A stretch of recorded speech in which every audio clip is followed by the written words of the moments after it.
I'm a man of Manetheren, and I approve this message. That's all I could think of. So Works for me, bro. What's up?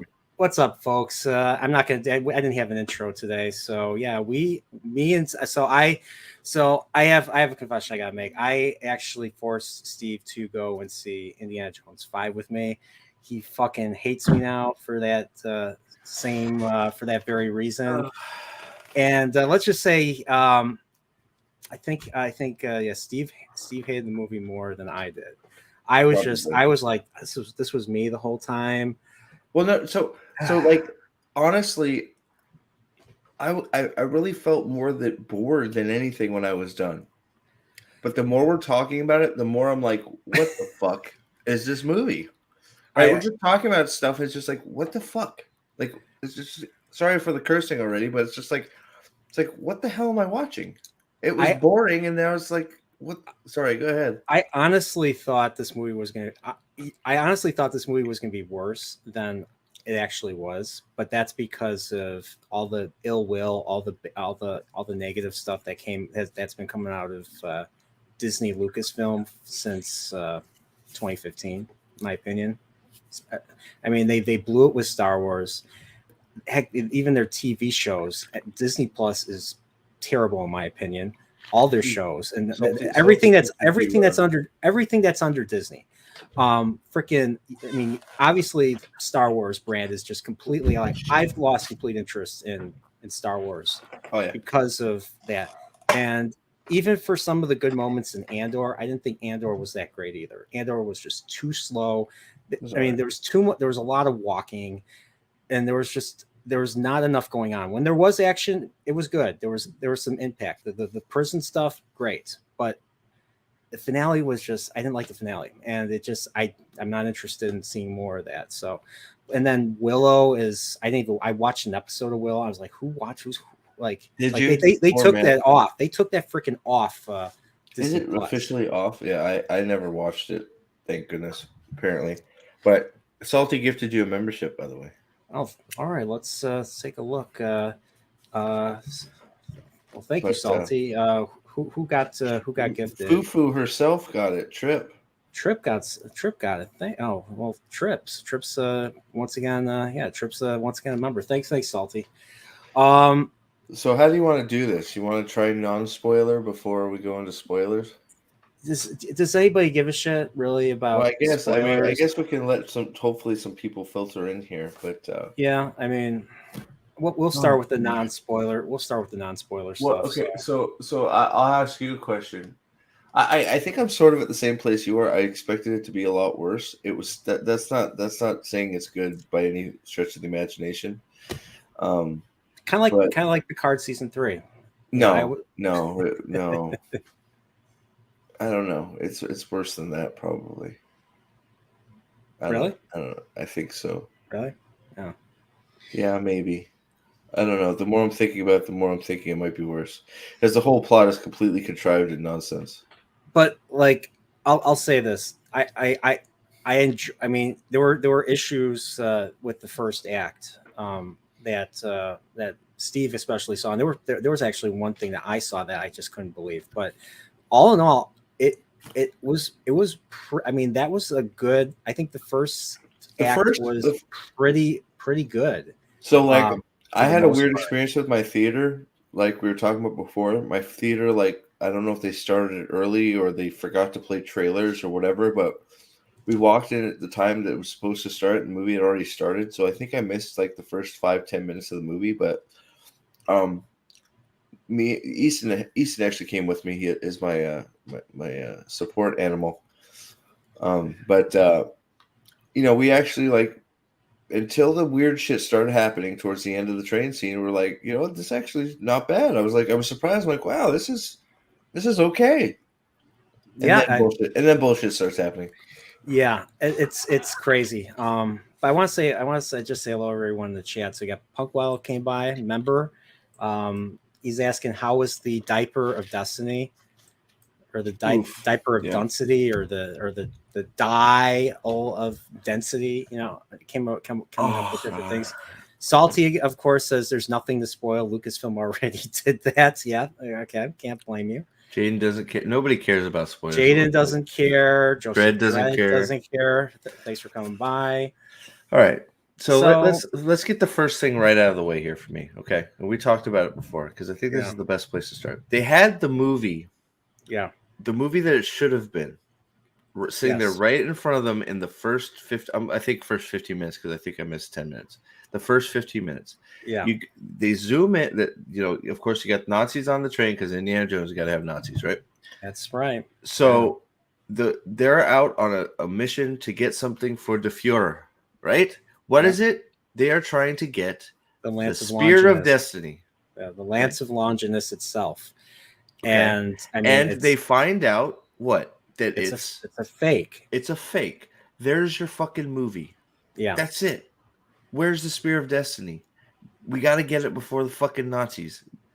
And if you don't, is- and Go if you ahead. guys don't know what the Lance of Longinus is, that's you guys all know Christ got crucified, and when they took him off the cross, this Roman named Longinus basically pierced him to make sure he was dead, and that's basically what the Right, so you Lance call it, Longinus is. and I know the librarians. Who gives a fuck? This is Indiana Jones. You just Yeah. call it Indiana Jones and the Spear of Destiny, and that's it. Yeah. There's your movie. He's got to find the Spear of Destiny. That's it. No, the Spear of Destiny's it's a fake. So we're gonna use it as a doorstop, and now we got to talk about some bullshit Archimedes dial shit, and it's like. We had the spear. No, the spear. The spear. Find the spear. That's the interesting thing. You just threw it away. What are you doing? I mean, you threw that away. Then you bring in you bring in the dial. You bring in the what the fuck is they call it again? Let me look. Archimedes dial. The Antikythera, which Whatever. it's a real thing. It's a real thing. It's a mechanism that is used to predict astronomical positions and eclipses decades in advance. That's fantastic. That's not what it does in this movie. It does some bullshit. Loner Shark. It's crap on a fucking stick like that. So it blows. So yes. how did they get back? Did they just fly out? Who fucking knows? Don't think too much. So do we want to jump to the end already? I mean. Oh Jesus! My camera's fucked up. So sorry. I'm trying to make sense of. Well, I'm not saying there's make sense. So let's get some modern structure writing. Because we're gonna go all over the fucking place if we don't get because that fucking ending. I can go off for probably an hour just on the fucking ending because it's not really a time travel device. It was built just to get people here to help them fight for Sicily. It doesn't matter what it was. It's just a device to get people here to help fucking Archimedes. It's like, then why the fuck did he break it in 15 pieces? Why did he hide everything? If he wants people to use the dial to come save them, why all the hubbub? Why all the bullshit? Like, I was under the impression that he split it into two because of to keep it out of the hands of the Romans. At least that's what they said in the early. What's it matter? Who cares? He didn't want it to. I thought it was because he didn't want that to fall into Roman hands, and then they. Well, what's it matter if it's in Roman hands? It just sends them back to fucking here. It had right. I mean, that's what they said. They set the dial and they didn't take continental drift into consideration. That's why they ended up going all the way back to. You missed that part. No, continental drift has nothing to do with anything. The dial was always meant to bring them there. Nothing else. The dial was just to bring them there. Nothing else is different. If there's no time travel. It's time travel, but the dial was created and designed to just bring people to that moment in time. And that's what they said in the movie. That's the epiphany Phoebe Waller-Bridge has at the end. It didn't matter. It was always meant to be here. They were trying to get help. Oh shit! That's what that meant. That's what that meant. It does all continental drift, all that other bullshit. It means nothing. The dial was only designed to bring people back to Archimedes to help them fucking defeat the fucking Romans. That's it. It's like they sprinkle all this information for it to not pay off at all. Like it actually doesn't make sense. Like then I'm gonna turn on a you just different light. you just Give have me a a sec, cop I'll out be at back. the you just have okay fine you just have a cop out of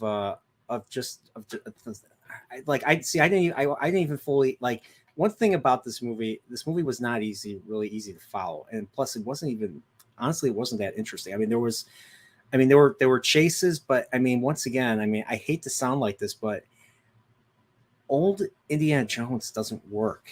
I mean like I mean yes, we all adore Harrison Ford as Indiana Jones. I mean I saw Temple of Doom back in the day. That was the first movie I ever saw with him. My parents recorded it on HBO. I enjoyed it for the most part, especially the beginning, and I never realized it, but that was a total homage to James Bond, especially the way he's dressed with the bow tie and all that, and the situations he's in. That was purely Bond. Do I look a little better here? Yeah, you look great. Okay. You always look good. Oh, thanks, buddy. Thanks, buddy. But I want to say before I go any further, I want to say a little Mr. Zip. The dial of destiny fell off the wheel of time. Oh my god! Wait, you got some member chats too, buddy. So. Oh, okay. So we got Dan Craig. Boys, let's do this. What's up, Dan? Hamilton, who says, "I think I would rather watch Winter Dragon 100 times over again than watch this." I don't know. They're both sort of horrible. The Winter Dragon. That was the red. What is it? Oh God. Whatever media company owned the rights to Wheel of Time, Red Eagle Entertainment. They were about to lose the rights, so they had to make something with the. Oh yeah. So they made some crappy fucking like movie called Winter Dragon. It's supposed to be the prologue, and it's just horrible. Oh, I see. So it's just horrid. So. And we also got Loner Shark here. What's up? He said they say Dial of Destiny makes Crystal Skull look like Last Crusade. I'll be honest. I don't know how you feel, but I think I liked Crystal Skull better. To be honest, I don't remember Crystal Skull. It's left my brain. There were parts I didn't really care for, like the chase stuff, and I mean, as much as I didn't really care for Shia LaBeouf in that movie either. Well, he's dead, so don't worry about it. Oh yeah, that's right. They killed his ass. He's dead. Off screen. Vietnam. Did you like Mutt? Well, he's a dead man, so don't worry about it. Because how do they reveal that? They reveal that because they talk about Indiana's a drunk loser. Yeah. Oh, sorry, my bad. Yeah. So the first thing, yeah. So you have the first act. So let's talk about the first act. You missed it. So sure. So Lucasfilm. So they actually show Paramount. But instead of showing Paramount as the last thing, they show Lucasfilm as the Lucasfilm symbol, and then they use the Lucasfilm symbol to transition into like an equivalent shape. I think it was supposed to be like a lock or something to a truck or something. And they bring so we're in the Nazis. This is according to the wiki. I thought it was 1945 because it sounded like they were in Berlin. It sounded like they were. They were under attack and everything. But I'm assuming this was 1944. This was shortly after D-Day. And, Indy is in custody by the Nazis. They're about to execute him. They take him up to some tower, and they're about to hang him. Instead of, I don't know why they're hanging him instead of just, shooting him dead. But, oh, well, I guess he doesn't have the honor. His gun's bad. Well, I mean, soldiers hanging. One thing I was watching the Nuremberg trial movie that actually features William Shatner, the Spencer Tracy one, or maybe not even that. I was watching a documentary about it, and the Goring, who was the Nazi who was in charge of the Luftwaffe, he was like if Hitler went down, he would have taken over the Reich. He asked to be shot as an execution as opposed to being hung. I guess there's dishonor in being hung. There's like a dishonor. There's something inhuman about being hung as opposed to just being shot. Whereas I guess being shot is quicker or something and more fit for a soldier. I don't fully understand the mentality, but I guess with Indy they wanted him to suffer. That's why they hung him. So. But yeah, so he's in a tower. He's about to be hung, and then a bomb gets dropped. and just lands. It doesn't blow up. It just lands on the floor, and then it goes through the floor, and then drops all the way down, and then tension. Then Is this boom. in this movie? Is this what I missed? Yeah. Okay. And so all the Nazis blow up, but somehow, and this is an issue I did have. Plot somehow armor, baby. Indy is hanging, so he's hung. Like he's like the stand is off of him, so he's hanging with his And I forget how he gets free, but he gets free. The power of love. Oh no, sorry. I forget. But he gets free, and then he goes down. He's not there alone. There's that other dude who was hiding in the forest. What was his name? I don't know. I forgot Bass. the father. Bass, the father of Bass. I don't know. Yeah, the father. Some other the made up father, friend that we've never heard about that has a goddaughter to Indy that we've never heard of. Yeah, the father of Phoebe. Yeah, so he gets captured too. He's taken on the train. They're being bombarded. So the base or wherever they're at, the Nazis, they're fleeing from aerial attacks by the Allies. I'm assuming it's the Brits or maybe it's Americans. I don't know. We see a British flag at the end. At the end, it's the Brits because they've taken the train. But and so Indy gets into a car. He's about to drive in pursuit of his friend and also the artifacts that were loaded onto the train. And when he's about to leave, all of a sudden, all these Nazi officers come into the car with him. So he's like, oh shit! Puts on a helmet, and it's just that's where I started. All right, that's where I came in. And then they're driving, and he decides to go off the road and chase the train. And then there's a chase the Nazi motorcycle. So it felt kind of like Raiders, kind of. Oh, wait a second! No, I didn't show up till he gets on the train. Sorry, go ahead. Continue. So he gets so he's driving. He jumps onto one of those motorcycles, wrestles for control of the motorcycle, knocks all the bad guys off the car, gets out of control and crashes. And So what did you think of all the deep fakes? I thought it was they did it better than Rogue One, but then again, I think some of it was over 6 years ago. I think some of it was okay, some of it was really bad. Like when he was in the water, it was really awkward. But some of it was pretty darn good, the deep fake. So when was he in the water? When they jump off the bridge and don't die, when they jump into the water and don't die again, right? Yeah, after they get hit by everything on top of the train and don't die, right? Yeah, all that shit. Yeah. Okay, yeah, that makes sense. But this is about time when he gets on the train, right, and then he finds the box with the fake Spear of Destiny in it. Yeah. Right, and then I guess we're supposed to believe that the Mads Mikkelsen character, because Indy's looking at it, he knows that it's not the spear, but then he walks into the other antiques and is like, these are all real, blah blah blah. So are we supposed to think that Mads Mikkelsen didn't find the spear, wasn't searching for the spear at all? He was just searching for his little Archimedes jack-off box. Is that what we're supposed to be led to believe, that he was never really looking for the spear? He just wanted to get his dial. Because I think so. It was the one that he was reporting to, that or the Hitler or the Fuhrer. Yeah, I mean, the Fuhrer wanted the lance. Yeah, he wanted the spear, right? But all that stuff was fake.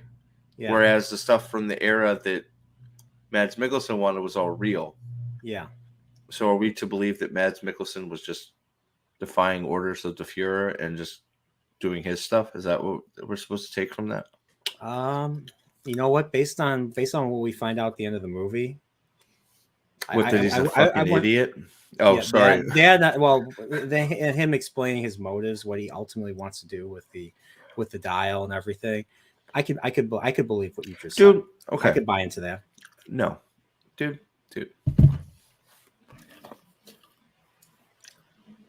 The guy's probably like, dude, he's posing as the head scientist for the fucking United States. So here's why is his motivation to go back in time? Like, he's in one of the most powerful positions in the fucking world right now. who he's supposed to be based off of. He's Von supposed to be based Buren. off Von Braun, Dr. Von Braun. Like they wake up the day of the moon landing. He would not. Hold on, be, we skipped a whole bunch of the train shit, but I know, but that's just like I'm thinking about it. I'm like, why would he not be at NASA if he's like, I sent someone to there's the a moon. million other things you could do. Have him start like doing some shit inside the government. Have him having plants or some shit, Nazi plants or trying to I don't know. So kind of like Hydra. But his motivation is we're gonna use a dial to go back to assassinate Hitler so I can take over the Reich. Because it's like, what the fuck kind of plan is that? You're already in a position of power in the most powerful nation in the world. Yeah. The president has asked to see you personally to put you onto another project because you've done so well getting people to space. You have the CIA working with you. Yeah. And you're trying to go back to Nazi Germany and kill the Fuhrer because you want to be in charge. It's like, bro, you're already in charge.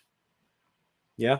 Like, what it's like, what are you doing? Like, you're already a very, very powerful person that can freaking like dictate how people fucking act. You've succeeded. They ripped off Inglourious Bastards with his motivation.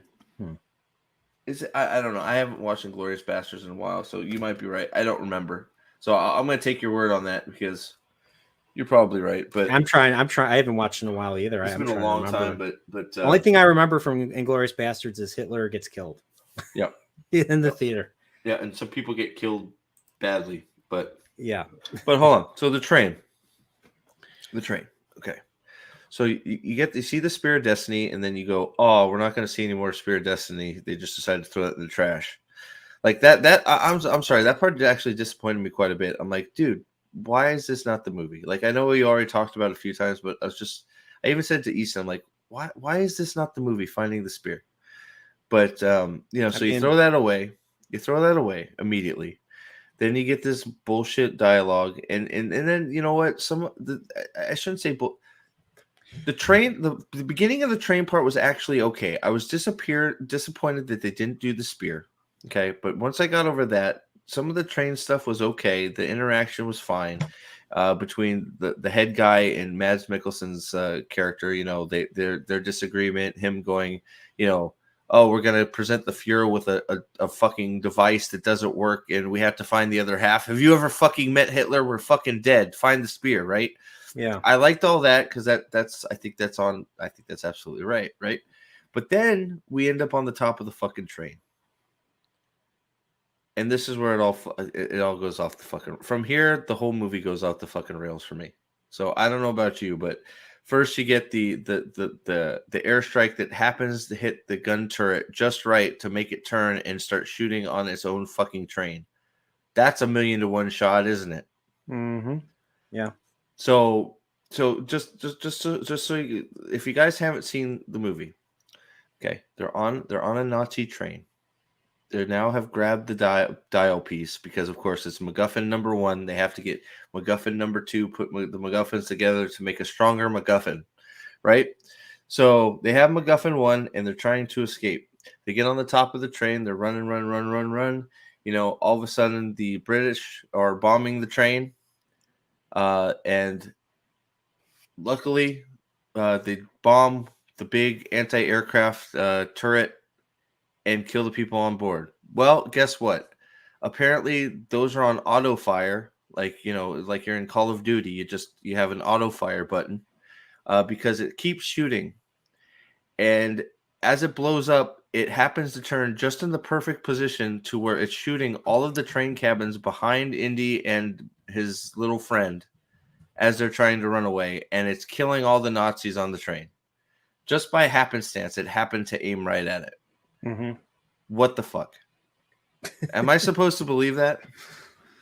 There's a lot of, and this is not just a Disney thing. This is a modern thing. It's all this convenience, and it's just really hard. It's really hard to buy into. I mean, that's not even the worst of it. Like, I'm explaining it right? Like, I'm not off here, right? It's I saw it once. It's not really it's not easy So for me to so remember so that's how I exactly remember. how. I'm pretty sure that's how it goes. The bomb hits it. It starts shooting the whole fucking train. Okay, from there, they wait for it to kill everybody behind them or most of them. It blows up several cars. It basically dispatches all the Yeah, Nazis it that kills were almost like all there the was Nazis. a whole train of Nazis in pursuit of them, and Basically kills them all of them, wipes like, them all out except for a select few, right? Well, except Which we're getting to. except for Mads Mikkelsen and Thomas Kretschmann, right? the colonel. Which before the bombing, they're 2 cars ahead of the other. What's the guy's name? I'm sorry, not Mads Mikkelsen, the other guy. Thomas Kretschmann's the Colonel Weber. So Indy has hidden. They know he's on the train, so they're looking for him. Thomas, whatever the fuck, German guy commander, goes by him. Indy gets up and starts going the other direction. He grabs the little Bass guy, punches Mads Mikkelsen in the face, and they're off to the races. So they're all behind Indy and the other scientist guy, like 3-4 train cars behind him. Mm-hmm. The whole gun thing happens. It blows up the whole back of the train. Indy and little friend Baz, whatever the fuck his name is, they get around it. They go onto the top of the train. And who's standing on the top of the train in front of them? In front of them, the colonel. The colonel, who was 4 trains behind him. How the fuck did he get there? Magic. Like, maybe he used the dial and got in front by fucking. He had the dial. He had the. Well, they didn't have the half of the dial is in the tomb of Archimedes. Spoiler. Well, I guess that's they had the other half. Indian Bass. So he how did he get there? I guess he's that fast. It's like that's the problem with movies these days. They don't think you're paying attention enough to know that there's no possible way that he made it from where he's supposed to be to the front of the train to cut them off. It's not possible. It's more like they really expect you to suspend your they expect you to totally suspend your disbelief. The thing that they don't realize is that there's a limit to that. There's a limit to the verisimilitude. The first thing I thought was, how the fuck did he get there? Even Easton said to me, how did he get there? Like, it almost is the same. So I was proud of him because he thinks the same way I do. But it's just like, how did he get there? And then, of course, they after the little guy shoots Indy in the hand, because that was funny. I can't use a gun. I'm going to shoot you in the wrist and whatever. And you didn't see that part? Bass shot Indy. He shot at Indy. No, he hit him. He hit him. He confirms later that his dad shot him. That, like, she's speaking to Phoebe Waller-Bridge, and he says that your dad shot me. I thought they got that mixed up. I thought they shot at him because I don't recall. No. I didn't see a wound. I didn't see. He confirms that he shot. He's like, "Don't shoot at me" or something. He shot him in the arm, and they confirm it later in the movie because Phoebe Waller-Bridge goes, "My dad shot you," and he's like, "Yeah." So he shot him. And then he kills that guy. Then, of course, who shows up? Mads Mikkelsen happens to be sprinting down the train track to catch up and jump on the train. Yeah. And he points the gun. Yeah, so, yeah. Oh, wait. He's not wrestling with Mads, right? He wrestles with the other guy. The colonel, yeah. Okay, so here's the biggest problem I have with this movie right from the get, okay? Indiana Jones is dead. They killed him. Yeah. Okay, in the first 20 minutes of the movie, they killed him because they do the cliched, we're on a train top. Oh, yeah. Here comes a cave. Let's get down. Now, of course, because they want to be edgy and different, they're wrestling around on the train. And what does the German guy do? He pushes Indiana Jones up into the roof of the cave. And while they're going like fucking 60 miles per hour, and it's just rock and shit is falling behind him. He's like, with his back up against the train. We're like, what the fuck? And then you know how the train, like in Mission Impossible, has the lights, the stop and green lights? Yeah. Indy hits that and flies backwards to the back of the train and doesn't fall off and die. He just gets up and they go at it again. It's he's dead. He's 100% dead. Like, how are you supposed to ignore that? That must have been a quick shot because I missed that. Like, I was eating. I was He's actually, I was 100% looking. dead. Who else has anybody else seen the movie in chat? Has anybody else in the movie has anybody else seen the movie yet? I'm gonna doubt that, but if somebody did, I'll be surprised. So Indy is 100% dead, but we continue. They kill the German commander guy. Then Mads Mikkelsen, the sprinter. I mean, he must be like Usain Bolt on that fucking train, man. He got up there. He just gets up there. He starts pointing the gun. He starts climbing up there. He points the gun, and then what happens? He gets hit by one of the fucking mail poles going 60 miles per hour right in the stomach. And gets, I thought he got hit in the head. He got hit in the head. I don't know. He got hit in the head, stomach, and he got knocked, and he got knocked off the train. I'm like dead. He's that I did see 100%. Yeah, he got hit by a pole either in the head or the I'm thinking midsection. How could you survive that? And then, he's the main villain of the movie. Mads Mikkelsen, Voller, Jürgen Voller is his name. Just 25 years later. I was expecting like a major scar. Nothing. Nothing. He's just fine. How does he not die? Because the script I mean, is keeping him alive. Yeah. Not only does he get hit by the pole, you're right. It yeets him off the train going 60. Yeah. What are we doing? And then at the end, they jump off the 60-mile-per-hour train into a lake. Where they should be dead again. I mean, the fall will kill you. I mean, have you guys not seen the movie Magnum Force, the second Dirty Harry movie? I mean, oh my god, bro. So that was like, but that was what's funny was that was the best part of the movie. That's the best part of the movie. And we only covered the first 15 minutes, and we're already 30 minutes into the stream. I'm sorry, but there's so much it's like.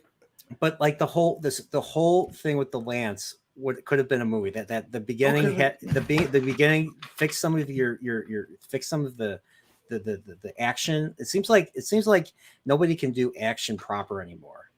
Like or maybe it's just, I don't know what it is. Like a choreography has just went down the shitter.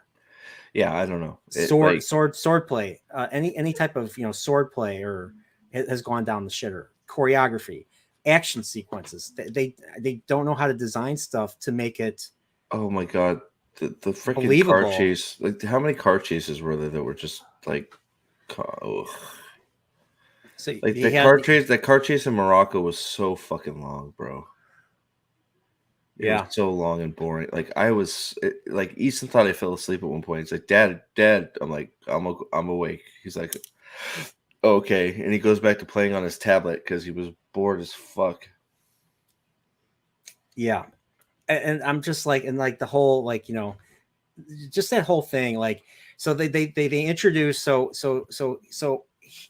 we're 25 years into the future. We're now in 1969. It's the day of the moon landing. I forget when. I think it's in July or August. It was summer of 69. I don't remember, and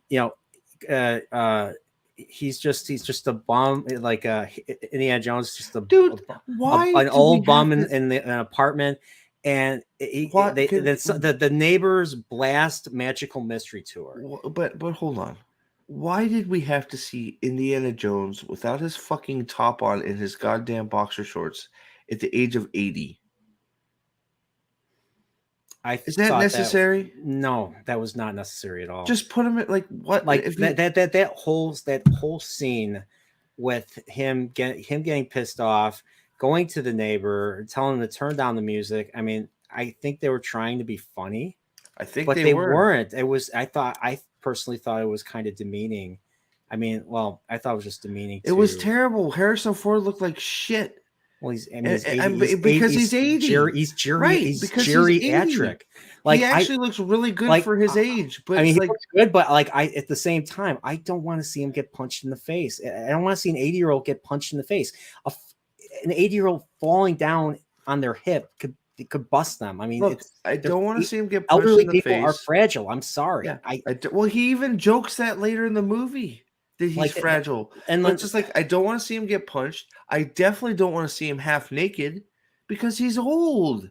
Now, he's probably in much better shape than much 80-year-olds.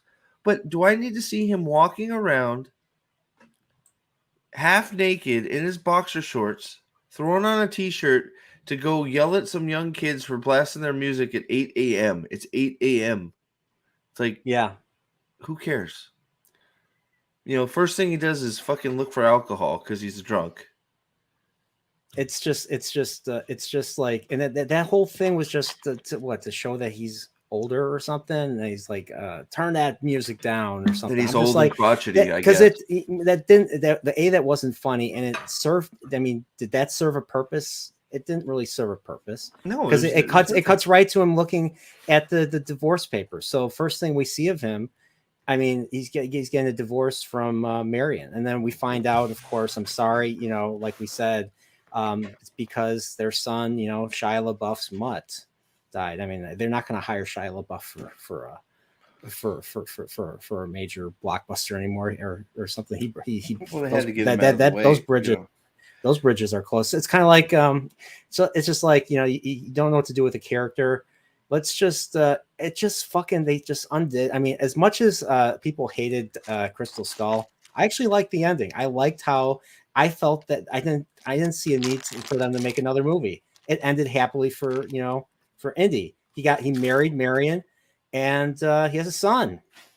He has a son. I mean, I guess you could say kind of like Picard season 3. I mean, I compared Picard season 3 to Crystal Skull, with Indy finding out that he's a father and all that. So yeah, I don't know. I don't know, man. It's one of those. I just forgot why he doesn't know about. I forgot why he didn't know about it. But then again, I'd have to rewatch and I don't really want to. So What, Crystal Skull? Oh, yeah, don't. Yeah.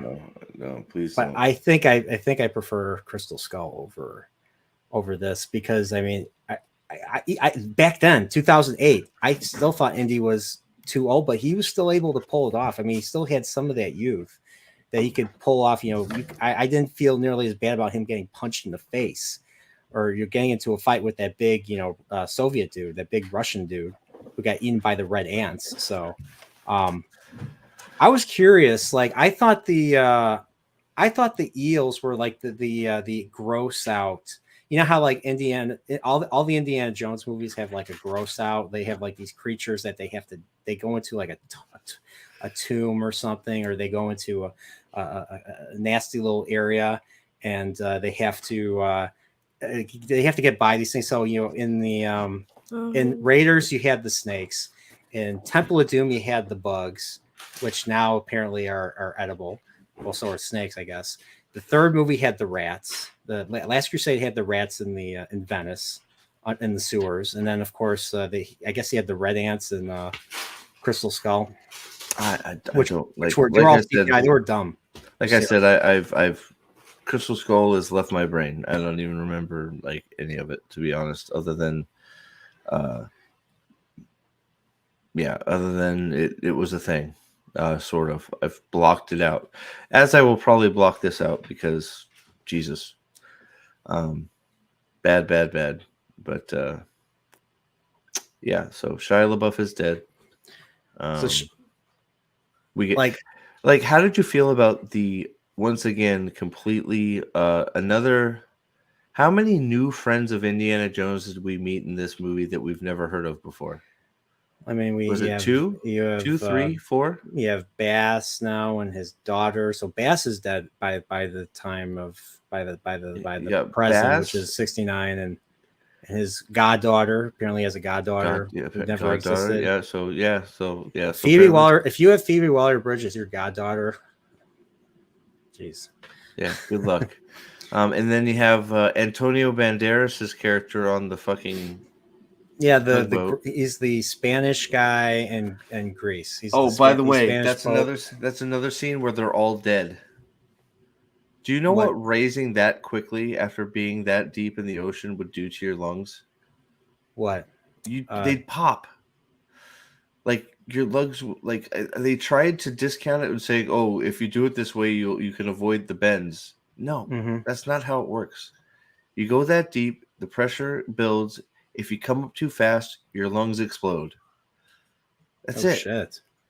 I didn't know That's that. it. I didn't know. I don't know anything about. That's why deep diving. That's why diving takes a lot of training, and the fact that Harrison Ford and Phoebe Waller-Bridge just put on these fucking weird ass dive masks and decided to deep sea dive in the middle of the fucking ocean, and then just hit a life vest and shot back up to the surface from freaking however many meters down they were. They're dead. It doesn't like you have to like when you rise. And now I'm far from an expert, but when you deep sea dive, you go down. If you go down, but then you have to come up slowly. You come up a little bit, you stay there. You come up a little bit more, you stay there. You come up a little more, you stay there, and then you can finally surface. If you don't take time for your body to repressurize to a certain environment, Yeah. your lungs can't handle it, and you die. Shit. So them just going pop and then going.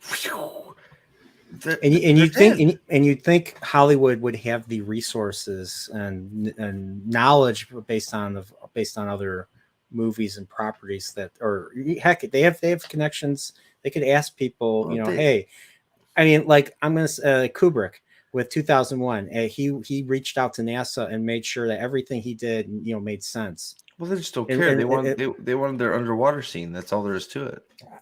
You would think, you would, yeah. But that's the thing nowadays is they just don't care about authenticity and just believability. It's just like, it's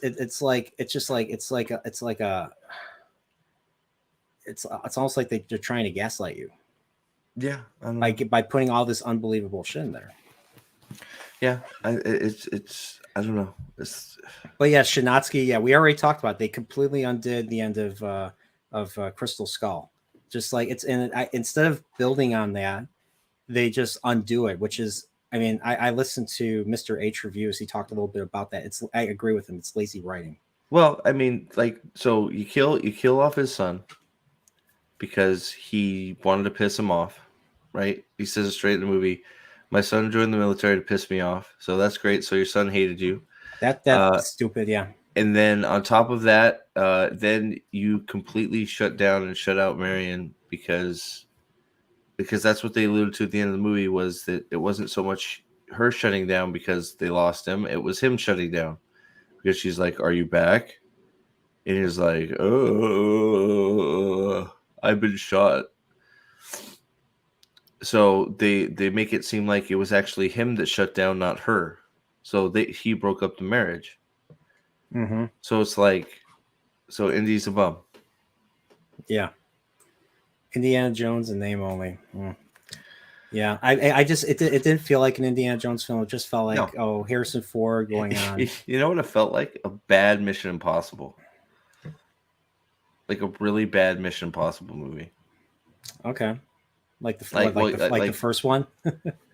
That one's on a train, but that's yeah. I mean, that's true. The train scene's much better than that movie, but it just, I don't know, like the bullshit car chase with the little mopeds or whatever the fuck they were. Because of course, there's a fucking rich sheik or something, or hotel owner in Morocco that has fallen head over heels in love with Phoebe Waller-Bridge. Plain-faced Phoebe Waller-Bridge, trying to make her seem like she's just like she's like James Bond. She's like Indiana Jones. She's got a past. She's a playgirl. She's a playgirl. Make her like she's this. She's such a desirable woman. Men are throwing themselves at her feet. She's so that. It's like. And it just what? It just the guy just looked desperate and just looked it's pathetic. So weird and so just thrown in there to just like have the fucking car chase have a third, and then how many party. Fucking oh god, man. If you pay attention to the car, they're in a fucking BMW. Mads Mikkelsen is in a BMW and has a fucking good 5-minute lead on him. Yeah. How many times do they catch up to him in these little golf carts? Like how? Yeah. You're not catching him. He's gone.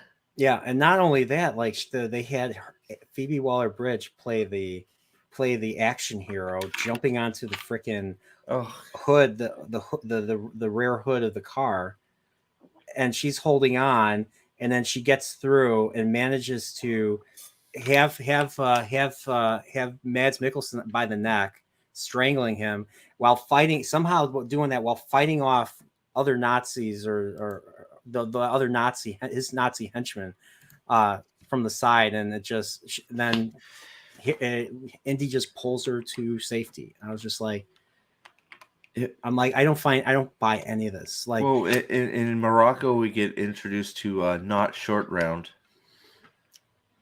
yeah, so they I go still don't know to his name, by the way.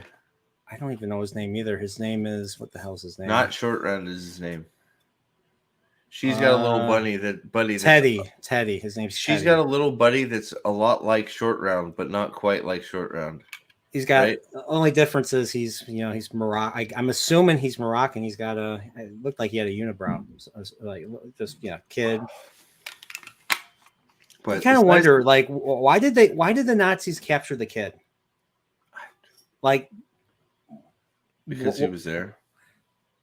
Like, why did they? Yeah, well, I guess Nazis they. are Well, bad, they caught. Actually, they probably didn't want him.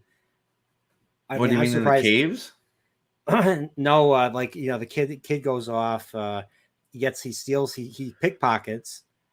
So we're supposed to like this kid, but he pickpockets. He's a piece of shit. He pickpockets and he runs off, and he sees Mads Mikkelsen. Mads Mikkelsen turns around, and all of a sudden they caught him. So they followed them, obviously. To how many? Oh my god! How many times did they catch this kid? And he just miraculously gets free. I think he only got captured once. No, twice. He got captured in the cave. Remember, the whole cave scene is him captured. Remember the underwater scene where he kills the big dude? Yeah. Oh, he did he? Oh, I guess he did. I don't fucking remember. Yeah. So there's a big giant fucker. Okay. Yeah. He's huge. Guess who kills him? The little tiny kid. So I'm trying to understand. So he's handcuffed. So the kid is handcuffed to him. They're walking across a bridge in this cave. The kid somehow knocks the big dude into the water instead of the big dude just because he looks big enough to be able to carry 10 times the kid's weight. He's huge. He's a giant. Like, he literally picks up Indy and he is a giant Indy and puts him down. Like, obviously they didn't fight. I knew that wasn't going to happen, but I was like, who's going to fight this guy? Phoebe Waller-Bridge is not going to fight this guy. What are they going to do with this guy? And well, we figured that out. So so they have he gets captured in this bullshit cave where MacGuffin Piece 2 is, and they grab him because he's a fucking weasel, and he of course can't listen, and he goes off and he steals money to go get some gelato. And then, of course, that's where Mad Mikkelsen's crew teleports to their location because they have a tracking device on them or something. I don't fucking know. How the fuck did they know exactly where they were going, dude? They I guess they followed him, and Mads Mikkelsen. Did you see how far they traveled on that map, bro? There's no fucking way. They're like, oh, do we have enough fuel? Yeah. So we went all the way from the Aegean, all the way from Athens, all the way to Syracuse, Sicily. I'm not a boat guy. The amount of time that they drew that line on, they were sailing for days in that boat. Takes longer than that. I think it takes. Yeah, how fast can a boat go? Yeah, they're dead again because they couldn't get to land on that boat.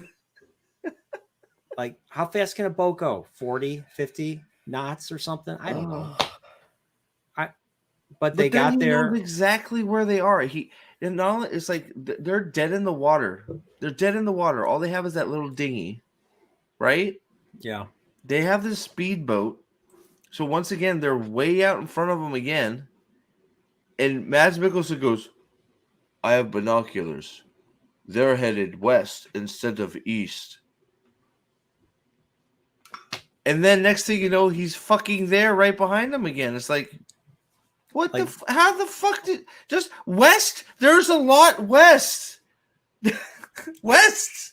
Yeah, I mean, there's yeah, I mean, yeah. I mean, and then even if you're gonna say that he knows where the other location where they could be going, right? Yeah. There's no reason for him to land in the exact same place that they landed. They made port in the same place where he didn't have any idea that they were going there. All he knew was they were going west. I got a question for you. Like, where the hell did that stick of dynamite come from? That they used There to was escape. They were being held hostage on the boat. There was And a it's- little throwaway scene where they were looking at the boat and they saw the fucking dynamite. And yeah. I'm just like, where did this come from? She had in her there was pocket. a box of dynamite or something before they went diving that she saw that they had, and that was it. So it was a little like 2 minute. They looked at it and saw a box of dynamite that was clearly just placed there so she could blow up the boat. So they While needed she was to, doing her so- most annoying and arrogant fucking little translation bullshit. Oh god, that was the so- what was the Ugh. point? Okay, I'm trying to understand what was the point of that piece. What do they call it? The Graphicus or something? The Graphico or whatever. That little disc. That disc that had the code, the for cipher on it, the or whatever it's cipher, called. how to figure out how to How to frickin- figure out how to decipher this movie. Yeah, I'm just like how to turn the dial or something, or no, that was the point. The point was to find out where. Oh no, that was okay. Right, I remember now. It was to determine where the other half of the dial was, and then we learned that it was in the. It was a cipher. It was a riddle, kind of. It's basically it's in freaking. Like in Last Crusade, it was in the tomb of Archimedes, and he Right. was in this weird cave. He's buried in this weird cavern. Yeah, the cavern was bullshit too, but And there were bugs. I'm assuming that was an Easter egg or something. The bugs I from know. Temple of Doom. They had I the centipedes and the bugs getting all over, spiders getting all over Phoebe Waller-Bridge. I actually enjoyed that part, seeing her, suffer and squirm like that. I know I'm terrible. I know. Honestly, like when she was holding on for her life on the plane at the end, I was hoping because the Nazi was fell? holding on to her. Indy just shoots her in the head. She's like, And I think the Nazi was like, help or something. And she's like, no, I can't help you. You're a Nazi. I'm just like, huh? I'm not like, yeah, Nazis are bad, but I don't know. It's kind of cold blooded, even for, I don't know. oh, she don't give a fuck about nobody, bro. She don't care about. She shit. called Indy a grave robber. Yeah, she almost had Indy killed 3 or 4 times. He's Yeah, she lucky he left made him. it out. So the way Indy gets pulled into the action. I know we're all over the place on this, but the way Indy gets pulled into the action, he's just he's grumpy. He's got served divorce papers. life. I'm assuming that's New York City. He's in New York City. He goes to work. He's still, even though he's 80 years old, he's still. I'm assuming he's a retired professor. But It's some And terrible. then they like force him remember the into college further. he used. Do you remember the nice ass college he was working out of in the other movies? Yeah. Now he's in some just podunk piece of shit place in this crappy rundown apartment. It's like that's great. The most famous archaeologist in the world. Yeah, he had a house. He had a freaking house. The most famous archaeologist in the world. He's found the Holy Grail, the Ark of the Covenant. Nope, he's a shitty professor at a shitty fucking community college, and he can't afford a fucking house. He lives in a 1-bedroom apartment. Yeah, exactly. That's great. And she just shows up. Like I don't even. I'm assuming she's not one of his students. Phoebe Waller-Bridge just shows up. So he's asking questions. Of course, all the students haven't done their homework. They haven't done the studying, so nobody's raising their hands. And she answers everything. She knows everything. And she starts off as wide-eyed, like wanting to reconnect and like just really interested in the stuff. But then you find out that she's actually a piece of shit. Like we find out that the CIA and frickin' Mads Mikkelsen and his goons are after her. They've been watching her.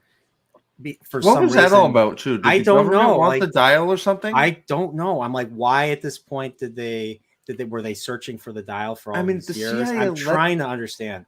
they let them murder American citizens. They murdered the teachers at the school. Yes.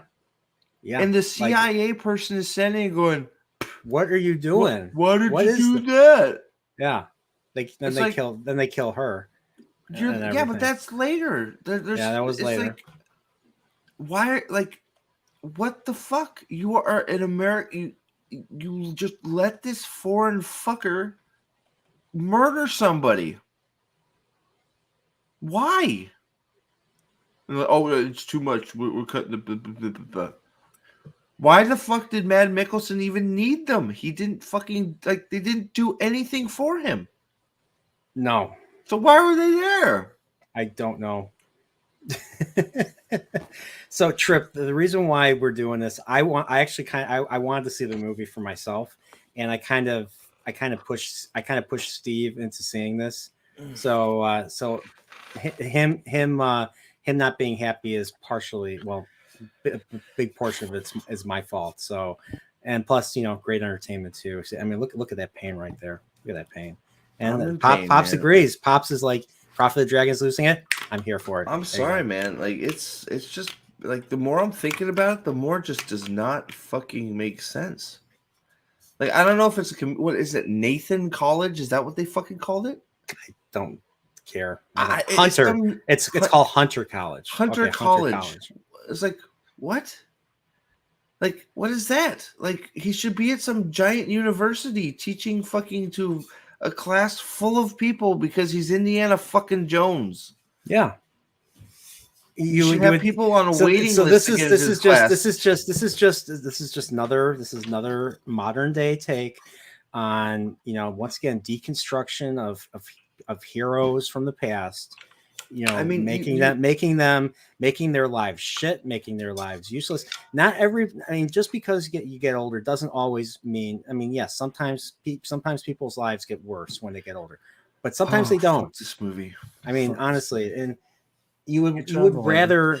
So, like, what they do is they bring characters down just so that the movie can try to prop them up without really doing his fucking class, bro. All right, his fucking class is literally full of, well, it's not even half full, and it's all a bunch of fucking little pussy ass kids that are just ignoring him and haven't read any of the material. He's like, the assignment was this. Did anybody read it?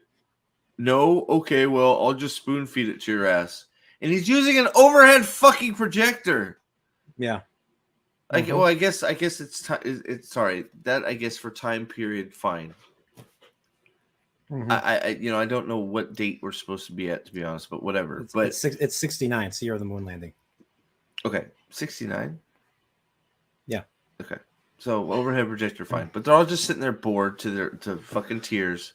Nobody fucking cares about the class. It's like the way I picture Indy is like, well, in some of the other movies where he has this nice office, he's a well-respected member of the fucking faculty. He teaches to a full-ass class in a big auditorium, not some fucking dark, dank-ass room in some bullshit college that nobody's ever heard about, to 3 or 4 fucking junky-ass, bitch-ass fucking teenage wannabe assholes sitting there going, archaeology fucking boring, man. I'll say this. He taught in a normal classroom, a normal size classroom of 30 or something in Raiders. And that's fine too, but it was but full. You see the girl in Raiders, and she's wearing the long eyelashes. She closes her eyes, and They're it's trying like to get at him. the message saying, yeah, yeah, exactly. They're trying to get at him. He's fucking popular. He's a great. Not only is he handsome, he's popular. The students like him. The men. Like they're paying, like in the Raiders, they're paying attention. Like all the students are paying attention to him. The dude found the Ark and the fucking whole. What do you have to find in this world to be a respected archaeologist? The Ark and the fucking chalice of Christ Is it enough to get people in your fucking class and get a goddamn doctorate that you're working at Harvard? Like, I guess what the fuck do you guess have to nobody. find? I guess no. Well, the government covered up. I'll say I this. don't give a I'm playing. shit. I'm playing devil's advocate. The Raiders of the Lost Ark. The government covered up the whole Ark of the They Covenant. were in the They warehouse. put in the Crystal crate Skull. in that giant warehouse to never be seen again. And I'm assuming they had to be quiet about it. I'm assuming they couldn't. I talk don't give about a it. Like, flying fuck. and Somebody then leaked that shit. the chalice, the Holy Grail, was lost in the abyss where what's her name, Elsa falls, and I don't care. He found it. and he found it, and there's no I proof don't that he give found a it. flying fuck. He found it. But we know that he chose. I know all those fucking assholes that were guarding, they all know too. And if you think somebody didn't go, Indiana Jones found the fucking cup of Christ, I'm pretty sure that shit got out. Like, you know how that shit works. I don't give a fuck. Somebody knows he found this shit. Obviously, fucking bitch face Wombat or whatever the fuck they call her. I don't even know. I don't even remember her fucking name. Wombat. Wombat, why don't you wombat out of the fucking goddamn show, you bitch? Helena or Helena. Is that her fucking name? Wombat? Helena. Yeah, her name is Wombat. They call her Wombat. She knows. That's what she called. Yeah. She knew. Yeah, she called him. She literally called him a grave robber. Yeah, so she knew he found it. Yeah. So I mean, the chakra stones. Yeah, the chakra stones. They know about the chakra stones. Temple of Doom. Shit. Yeah.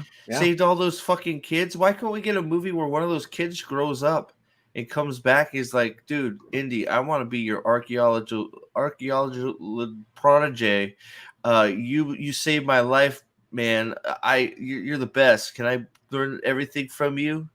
Let's go find the goddamn Spear of Destiny, motherfucker. Fuck yeah. And then Short Round flies out of the air with a cape. He's like, I'm here too, boss. And then he drives the fucking cab and they go on a merry adventure with Sala on a horse and they fucking ride off into the sunset. There you go. Speaking of Sala, what did you think of John Rhys Davies needs to stop making films. He looks horrible. I mean, like, yeah, him and like both him and Indy, they're like freaking, they're 80. But you know they're what, both 80 dude? years old. You know what, dude? When he said, Indy, I brought you here, and guess what else? I brought my fucking passport. I'm like, dude, get on the fucking plane. I was like, Solid to go with him. I was like, yeah. I'm like, why didn't he go with him? And then they do some bullshit joke where he almost gets hit by a fucking car. Yeah, I'm like, what? Yeah, what? I'm like, okay. It's like, thanks. Yeah, like thanks. I mean, it's not even funny. No, it's like, thanks. You broke the fucking you broke the goddamn moment. They're having a moment. He's like, Indy, I want to get back into fucking action. And you know what Indy should say? He's like, you know what, Sala? Fuck yeah, get in this car. Let's go. Yeah, let's fucking go. But you know what? It's a good thing he did it because then Sala would be dead because all of Indy's friends die. It is not good to be Indiana Jones' buddy because all you're going to get is a bullet. So thank God he stayed. I don't know what to say. I don't know what to say. But like she's just but like so going back, but the moment when freaking Phoebe Waller-Bridge literally they're chasing them. So they're in like this storage house and Mads Mikkelsen's men and the CIA are converging on them. They shoot those teachers. They shoot those other faculty. They fucking murder them. She leaves and locks Indy. She leaves Indy for dead. Like she leaves her for dead. Yes, and she escapes. They capture him. They take him away. He manages to free himself. He gets onto a horse and he rides a horse all the way down into. He rides a horse down the stairs. And on a subway train. Yeah. Tell me that. Too bad we don't have the Lord of Horses here himself. But hey, riding down a stairwell is on a horse is really dangerous for the horse and for the person. And then just riding in the L. So the horse somehow manages to manages to stay ahead of the L train. So he's riding the horse on the L line. And the horse manages to jump all the way up onto the It's onto the, lucky that gap platform. was there, huh? Or you'd have Yeah. some indie fucking splat sandwich on the fucking front of that train. How Yeah. convenient was it that there just happened to be a horse-sized gap in that fucking wall of sticks?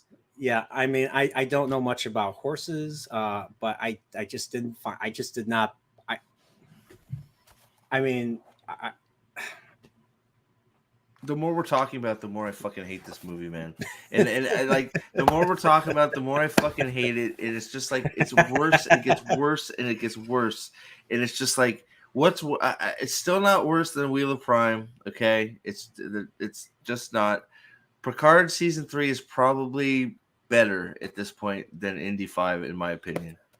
The more I'm thinking about it, because for me at least, I care about Indiana Jones more than I care about fucking Jean-Luc per fucking asshole.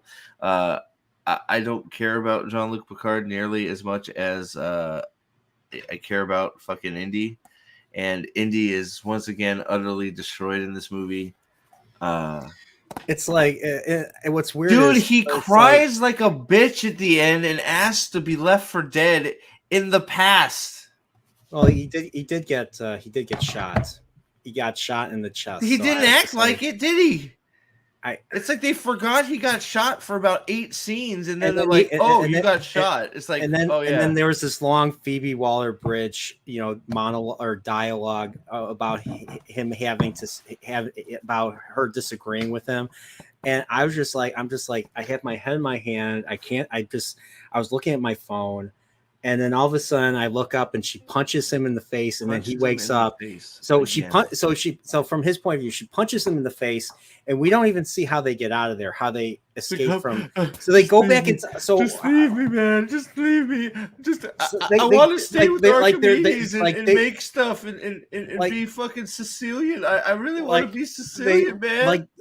How do you incorporate time travel into Indiana Jones? Like, I'm thinking about it. The more I think about it, and the more I just like, I mean, seeing miracles. Sure, you had the Ark of the Covenant, you had the blood of Kali, and you had the fake chalice, you had the fake the chalices and everything. Fine. Time travel, like but it's not even good time travel, bro. It's a trick. It was trick. Did they just, so the dial just leads them, like a compass leads them to this little portal thing that was in the air or something, and they yes. Where did that come from? Was it always fucking there? God? Yeah, it's supposed to always be. The dial is only supposed to lead you to time shift anomalies. So we're to believe that these time shift anomalies are happening all the time. The fucking dial just shows you how to get through it. So we're supposed to think that there's little time rifts opening over the fucking middle of the ocean all the time. That sounds like something that would happen in Star Trek, The Next Generation, not in Indiana Jones. It's like, things travel the ocean. You're telling me planes fly you're telling me that nobody's seen this giant hole in the sky that looks like another fucking place. Yeah. That's the fucking, and then you find out it's not even real time travel. It's a bullshit trick to get people to go back and save fucking Archimedes. That's it. That's it. That's just I like, oh my God. When you really think about that, it's when we could be running around trying to find the Spear of Destiny. No, we're looking for some bullshit. And then like the whole thing with the villains, in my opinion, just didn't pay off. Like they just crash. They flee. Indy and Phoebe Waller-Bridge flee. They take dragons. They take a parachute. Yeah, they take a parachute. They jump off the plane. And everyone, all the bad guys just crash, and that's I love how the Roman guy's about to kill him, and then Archimedes teleports right behind him and has his guys shoot him. Oh, it was just, he looks at him, he's like, okay, it's my cue. And then he's dead. I was like, I saw that, I rolled my eyes. I'm just like, I mean, like, seriously, like, how long has this movie been in production? Like, Jesus Christ. Like who's Matthew Davis? I don't know. Matthew Davis. I don't know who Matthew Davis is, but By the way, I Sure. want to say, I want to say hi to Zax. What's up, Zax? Hi, Zach. What Cam's up? Cam's Crash Course, Donnie Pearson. What's up, Donnie? And yeah, this I gotta Dan pace Crane. myself. I'm giving myself a headache. Dan Crane says this is entertainment. Oh, the pain. Yeah, all the pain is in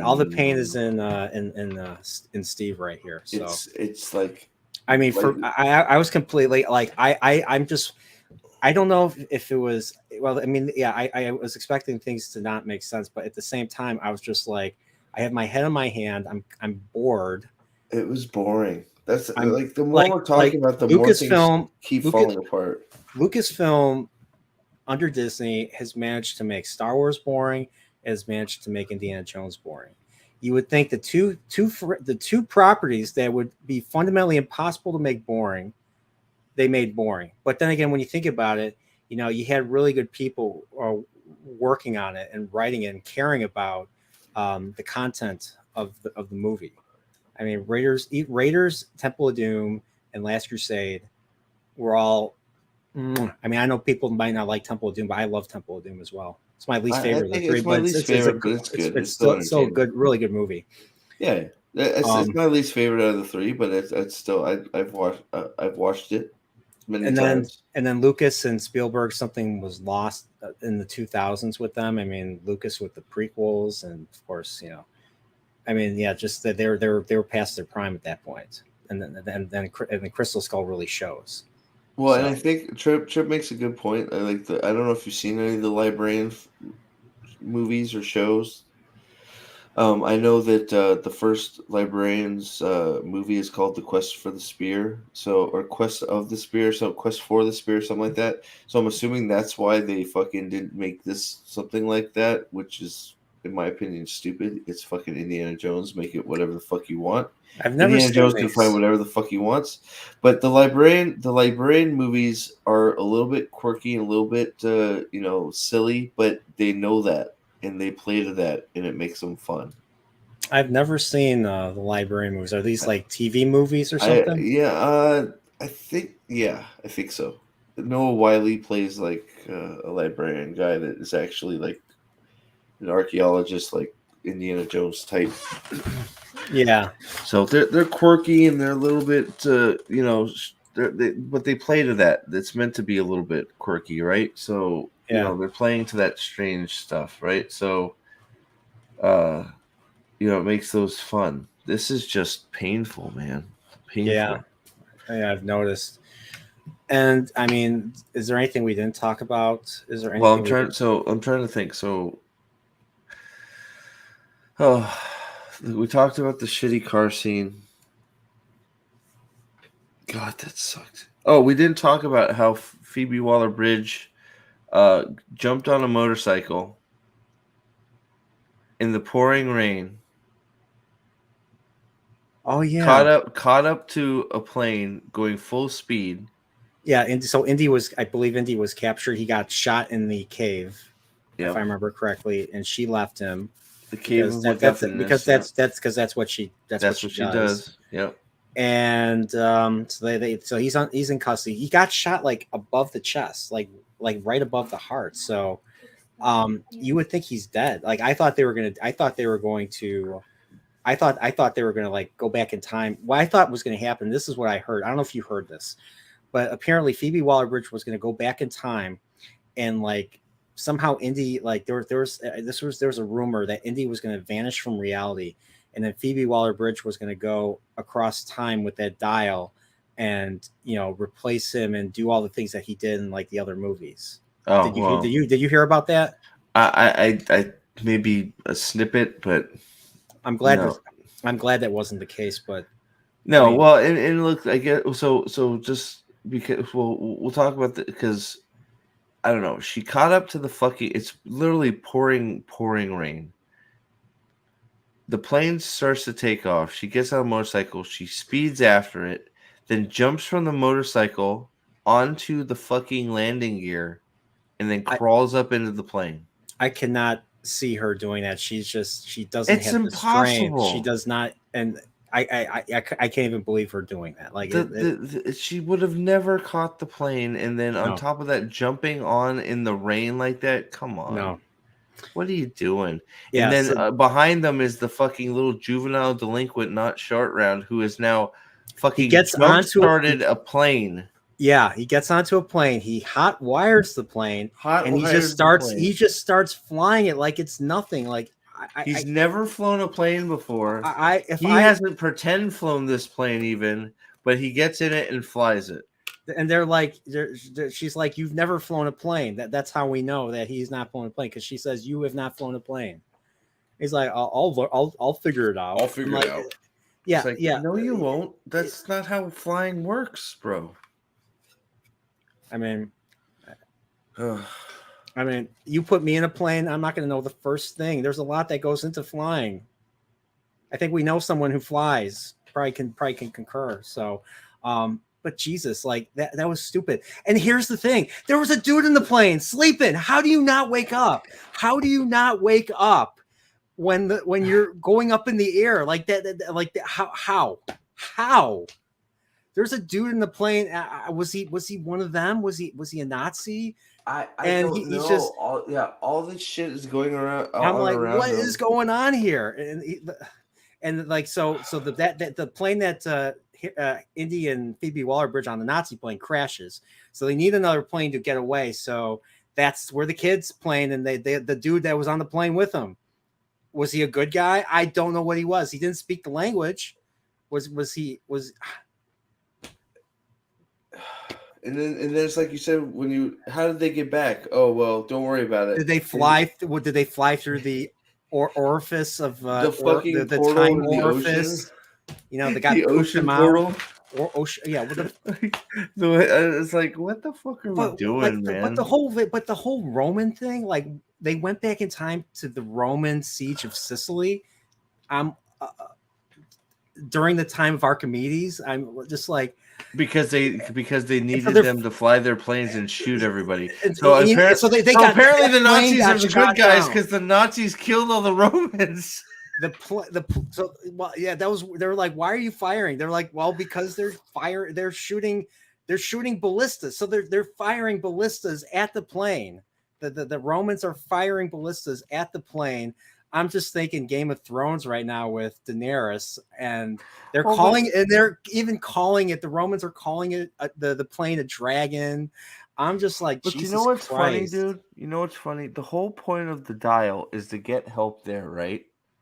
So what help came to help Archimedes? The fucking Nazis. Who shot all the Romans and saved Archimedes? The Nazis. Yeah. So what the fuck? You made the Nazis the saviors of fucking Archimedes. And then because they're in the cave, they find the tomb, they find the clock or the watch. They find the watch, they find like a piece of a propeller, and you find out it's from them. And then you find out after they find it that was from them. I would have been more interested if Archimedes just used it himself. He built that thing, used it himself, went back in time or went forward in time, got some stuff, came back with it, and I thought that would have been more interesting than what they actually did.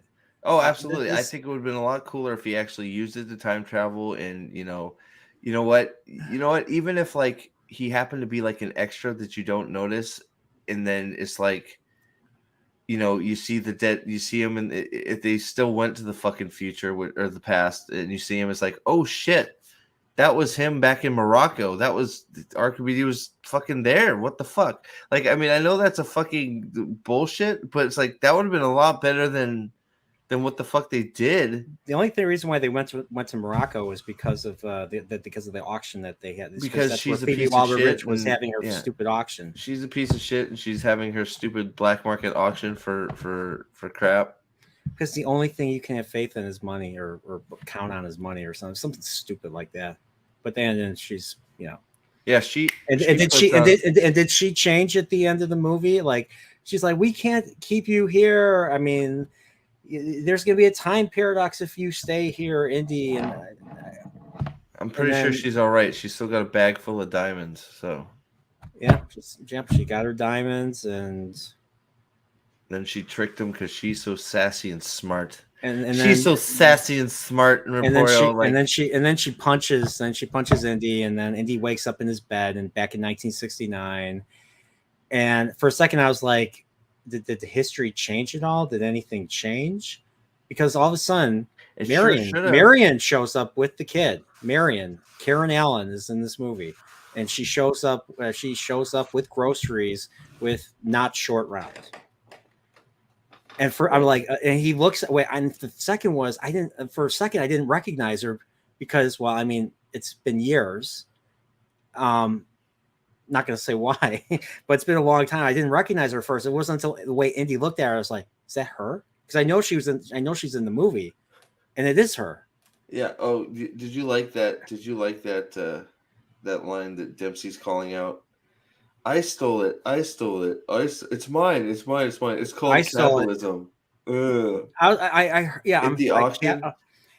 Capitalism is not stealing. It's capitalism. It's like, Capitalism is that's not fundamentally capitalism. owning your own shit, owning property. That's being what a capitalism is. Being a thief and stealing it is not capitalism. You don't own bitch. the shit that you steal. That's not capitalism. It's like she is such a terrible human being. She literally leaves Indy, like you said, she leaves Indy to die, and then some contrived bullshit escape happens where he just pushes shelves on her, and then he just fucking, and then he, like, why the fuck is he worried about being framed for murder? How does anybody get there that Indy just snapped and started killing his? This is the Nixon era, you know, that was that. And how did she get off? But this was before Watergate. So how did she get off the bridge and into the parade, or off the roof? I don't remember. I honestly don't remember. She has teleporting abilities. I'm sure of it. I don't remember what she did. All she does is she looks down and she sees the parade. Then next thing we know, the Nazis are on the roof and she's down walking across the street of the parade. It's like, well, how the fuck did you get down there so quick? She must have jumped because she's, impenetrable. Yeah. Oh God. I don't know what to tell you. I don't know what to tell you guys. It's just that dial of whatever wasn't much. There was no send off. So going back really quickly. So Marion's back in. Marion comes. He sees her. Marion comes walking back into his life. With the kid, and of course Phoebe Waller-Bridge is there. Then all of a sudden, we get an interruption because Sallah comes back with all of his grandkids. So Sallah has a whole bunch of grandkids. He has a couple of grandkids. Those grandkids know all about their adventures, Indy's adventures, and all that. Yep. And they all go out for ice cream. So Sallah was just there to have grandkids and punch so we want to talk about Sallah a little bit. He was only in 2 scenes. So Indy's on the run. And he's on the news. They're reporting him. He's looking at the news from outside, from one of those TVs that are in the window and everything. And another dude's like, "Hey, that guy looks like you." And he's like, "No." And then dude's like, "That is you." And then Sallah just comes up he's like, police, police. And then Sallah just shows up out of nowhere and punches him in the face. And it's like, oh my God, it was supposed to be an emotional moment. And I was just like, eh. And Sallah didn't do. I mean, Sallah just didn't do anything. It was just like, oh fuck. It was just he was here for member. He was here for member berries. Member berries. It's like, oh shit, it's fucking Sallah. And he shows up. He shows up at the end. He's like, let's all go out for ice cream, everybody. So the Phoebe Waller-Bridge, her kid, and his kids, they all go out for ice cream. And he's singing. Remember how at the end when Marion kisses him? Maybe she kissed him again. I don't remember. She did kiss him. Yeah. She did. So he sings HMS Pinafore again. He sings the HMS Pinafore like he did in Raiders, and then they literally tried to do Picard for Indiana Jones. They just brought all the old people back and said, "See, they're in. We care. There's Sallah. There's Marion. Yeah. There's Short Round. I mean, not Short Round. Sorry. Like that's the movie I want to see? I want to see the movie where Short Round shows up with an Indiana Jones hat and says, "Indy, I need your help." And he's taken up after Indy trying to do shit. He says Dr. Jones.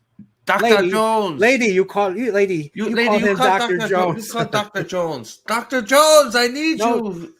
No time Dr. for love. Jones. No time for love. We That's got the movie I want. Indy. I want fucking Short Round to show up at fucking Indy's big ass house, knock on the door, and say, "Dr. Jones, I'm in trouble. I've got myself into a little trouble. I need your help.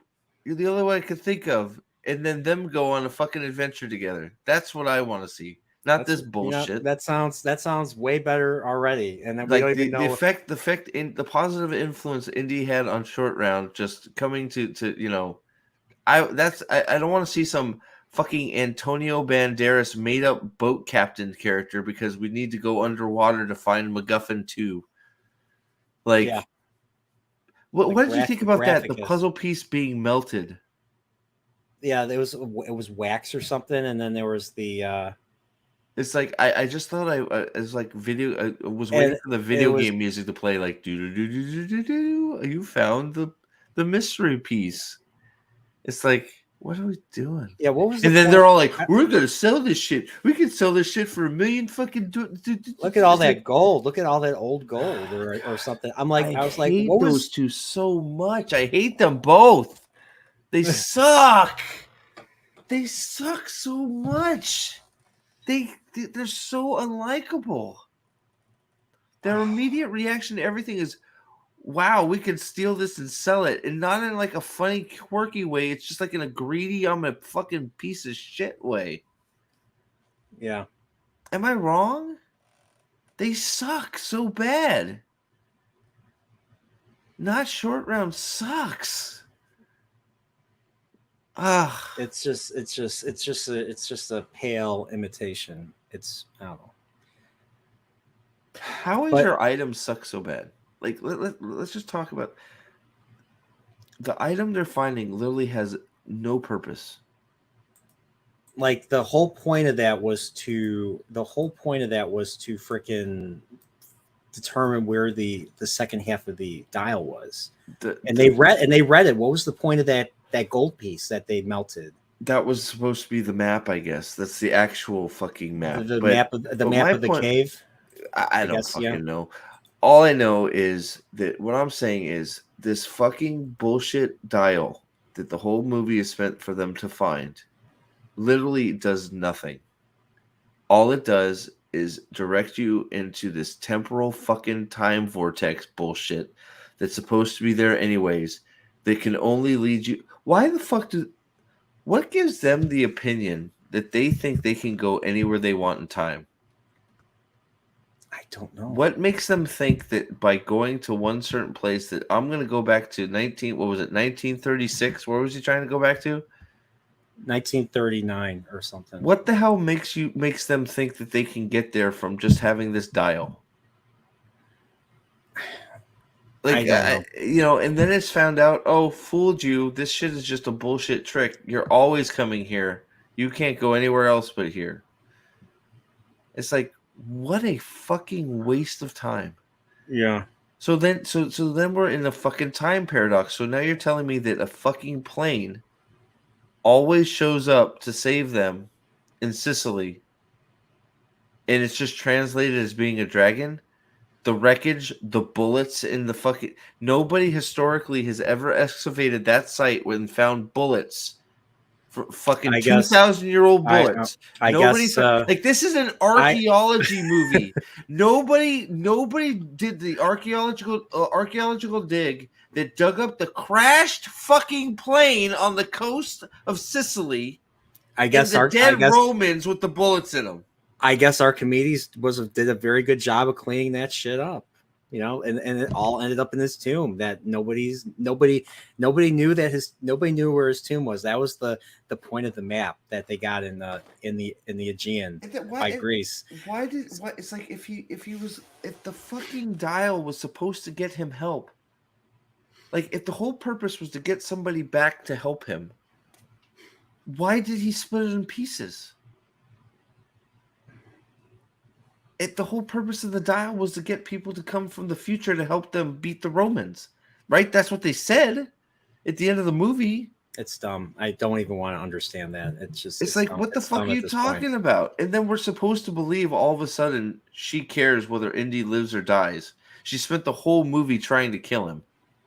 Or she left him for dead like several times. Yeah, I'm just like it's not whatever. even a one-off. She's left him for dead or put him in a dangerous situation knowingly that he could possibly die several times. And we're to believe all of a sudden, you know, oh, well, now I give a shit. Yeah, exactly. Fuck.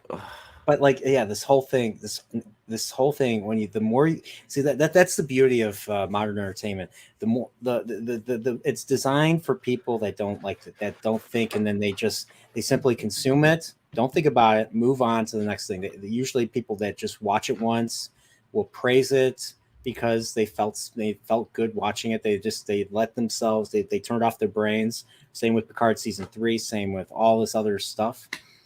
And it's just, you know, it's anti-nerd. It's anti-nerdporial. It's anti-nerd in general. Like, I like to I own shit on physical media because I like to rewatch it. I'm rewatching an anime show called Legend of the Galactic Heroes right now. It's my 4th, 5th time watching it. I still enjoy it. There's still things to grab from it, and when certain things happen to certain characters, I still feel something. Same for watching classic Star Trek. Same thing. Original Star Wars. All the movies I own, they're all worth rewatching because there's always something new to take away. They're well designed, they're well thought out, and they cared about the directors, the writers. They cared about what they did because they were competing against other people. Like Hollywood was a hard business to get into. It was rough back then. You were treated like shit, and it was almost impossible to get into. And now it seems like anybody who has a connection can get into it, can write something shitty, as long as they follow the rules, they toe the line, and this is what you get. Well, right, correct demographic too. So there's that too. But and I don't know, somehow, and you're like, and James Mangold. I mean, did you like Logan? Well, what's that? Did you see Logan? Did you like? Yeah, Logan? It was fine. It made me sad, but yeah, it was okay. It was all right. And you said, well, Ford versus. I haven't seen Ford versus Ferrari is a fucking amazing movie. So you're like, and Edge of Tomorrow, I think, is a good movie too. Ford versus Ferrari is fucking. Sorry, I'll watch my mouth. I keep saying effing. Ford versus Ferrari is like. It's an all-timer, man. That's a good movie. Matt Damon and Christian Bale kill it. They're so good, and then everybody surrounding them is so good. Ford versus Ferrari is an excellent movie. Because I've heard. If you haven't seen it, I haven't. Watch it. It has nothing. You don't need to know anything about cars or Le Mans or anything like that. It's not really even about that. It's about Carroll Shelby and who is played by Matt Damon and. Oh God, I don't know why I can't remember but Christian Bale's character. It's about their relationship and what they have to overcome to be able to race. Mm-hmm. That's what the movie's about, and it's really good. Really good. Really good. Like sucks you in good. Like it's one of those like Shawshank Redemption good. Like it pulls you right in. You're just like you're there. Yeah, it's insane. So there you go, Trip. Is it just because Ford versus Ferrari? That's okay. That's a good one. Sorry, Trip was like, when do I get to hear something you like? Ford versus Ferrari. There's one. I mean, we've talked about things that we like. Oh no, she's right. This is an exception because I wanted to see the movie. I wanted to see this movie for myself. I have a history with Indiana Jones. Steve has a history. I love with Indiana Jones. We love Indiana Jones. Like I've seen this is deeper for me than even Star Wars. I saw Indy. I knew Harrison Ford as Indy before I knew him as Han Solo. Watch Ford versus Ferrari if you haven't. If you're looking for something good and you're sitting down, you're like, I want to watch a movie, and you have not watched Ford versus. I cannot suggest that movie enough. Ford versus Ferrari is freaking amazing. By the way, one thing that one video I made a couple years ago that never got traction. Hopefully you guys who are listening, maybe will hopefully click on it. I made a Raiders of the Lost Ark retrospective. Cool. It only got like a few views. You should refresh it, like change the title a little bit. Just put like an extra like like capitalize something in there and see if we. Well, Sometimes all it takes is refreshing the title. Sometimes you can get it fixed, but I don't know, man. It's like there was a lot of good directors in here that just I don't know. It's Lucasfilm. And probably the oversight of Kathleen Kennedy, who is never going away. But like whatever it is with Lucasfilm, good directors can't even pull it off because it's just they're probably under so many restraints. I guess I don't know what it is, but this movie's a mess. It's a mess. Oh yeah, I agree. I'm gonna post the I'm gonna post the link to it right here on the. Right, Hio. I'm trying to think if there's anything we missed, but it's like it really disappointed me when I sort of got excited. I saw the spear and it's like, dude, this could be good, and then they just trashed it, and it was just like, ugh. Yeah, I totally was deflated, and then he had all the hijinks and weird crap that happened on the train. Mm-hmm. It's the moment that dude got hit by the pole. It started to lose believability. It started to lose me quite a bit. I know you didn't see the part where Indy hit the stop sign. No, I didn't see that. So, but like he's on the top of the train, he gets hit by the stop sign. I look at Easton and go, he's dead. And Easton's just sort of shaking his head. He's like, oh my gosh, he got hit by the thing, didn't he? I'm like, yeah. And then like not a minute later, Mads Mikkelsen gets hit by a pole going 50. It's like, well, your two main characters are dead. It just seems like even decent filmmakers just can't, like, working with Disney Lucasfilm. It's just like you go from making decent movies like, once again, Ford versus Ferrari, to this, and then the same with Ron Howard with Solo. Like, they brought him in, like he couldn't fix. This is honestly a movie where I would almost, when it actually comes out, enjoy just going fucking scene by scene and ripping it to shreds. Because there's so much wrong with every scene. Except, like, part of the train scene is fine, but once you start on top of the train, it's just like you completely have to turn off your brain. You completely... not to use the word verisimilitude is gone as soon as Indy hits that thing for me. Yeah. As soon as Mads Mikkelsen hits the pole, it's like you're out of the movie. Movie's fucked because it should be dead. It's like there's no and there's it's like what? Why is that the choice you made that choice? Yeah. Why? You couldn't think of anything else. Like they couldn't have separated the train off the tracks to escape. You couldn't think of anything to have them get away other than yeeting him off the train with a metal pole and killing him, and then they jump off and kill themselves. Right?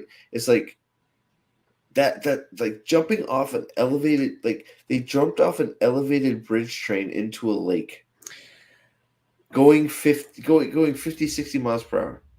They're gone. They're dead. It's like, that is not survivable.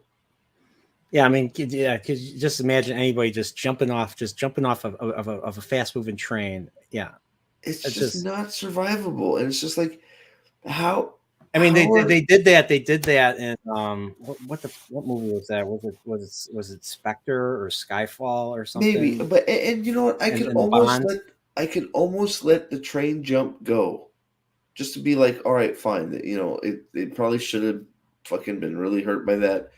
But the problem is the shit that happened right in front of it is now got me looking. It's like, now you have me looking because you've done this ridiculous thing, right?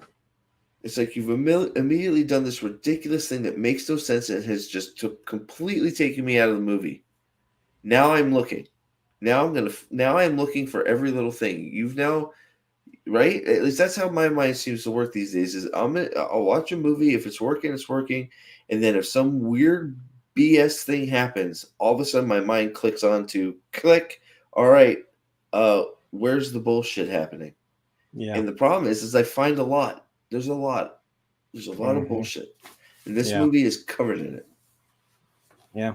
Like Agree. that whole scene with the black market auction and her being all snarky and, pretending to be, it's like I said, I don't know. I don't know if I said it before the stream or during the stream, but you're supposed to get the feel that she's Marion from that scene because she's sitting there downing stuff and acting like Marion and Raiders of the Lost Ark. That's what you're supposed to feel from that. And I feel like this whole movie was like hijacking scenes from other movies and trying to put it into Indiana Jones. Like, I don't know what you thought, but that horse scene, the first thing I thought of was John Wick 3. The horse in the city scene. Yeah. That's the first thing I went to because that's what John Wick does. He takes the horse from the cop and rides off. I thought that. I actually like that. So Okay. I'm like, well, okay, well, if John Wick can do it, Indiana Jones can do it. So he, first the cop acts like a complete moron.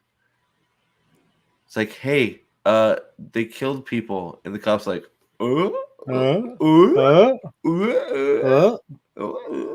You're old. Go away. You're senile. What are you doing? And it's just like, dude, what? And then he gets shot. By the friends of the CIA, the Nazis. How does the CIA not know these guys? This is the CIA. How shitty is the CIA back then that they did not know they were working with Nazis? Like straight up, they had Nazi uniforms stashed away for when their plan came to fruition. These are straight up Nazis. They probably did know this was the 60s CIA, late 60s, early 70s era. They knew.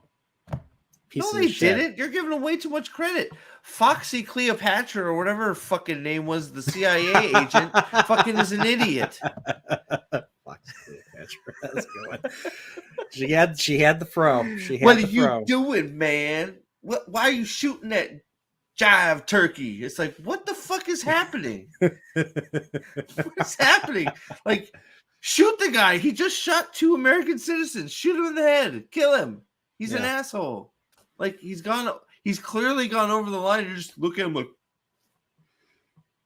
I mean, but were they Nazis? Let's be honest. Were they Nazis or were they just Americans who just were total fans? That what's his name? That one dude from Logan. Nazis? that one dude from Logan, Boyd Holbrook. He was in. I think he was in the.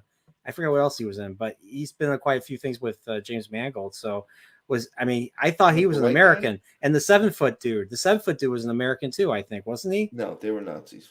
They were German. They weren't. They were German. They were German. They were speaking German as soon as we met them. I guess. I don't know, but I was just in the hotel room. Is the first time we meet them, they're speaking German. Yeah, none of that shit. Yeah, so they gave him the weird teeth and all that. They made him look like an idiot. I was like, why did you make him look like such an idiot? Just let him just whatever teeth prosthetic they put in his. I don't know the actor's name. You know the guy I'm talking about, right? Which the main one? asshole Nazi, besides for Mickelson, the blonde guy. Boyd Holbrook. Yeah, I forgot. Yeah, they gave him some weird ass fucking teeth. He had the stash. Yeah. And he's like, I shot that guy. Who cares? Fuck you. Yeah. I don't report to you. That's not my boss. My boss is that fucker over there.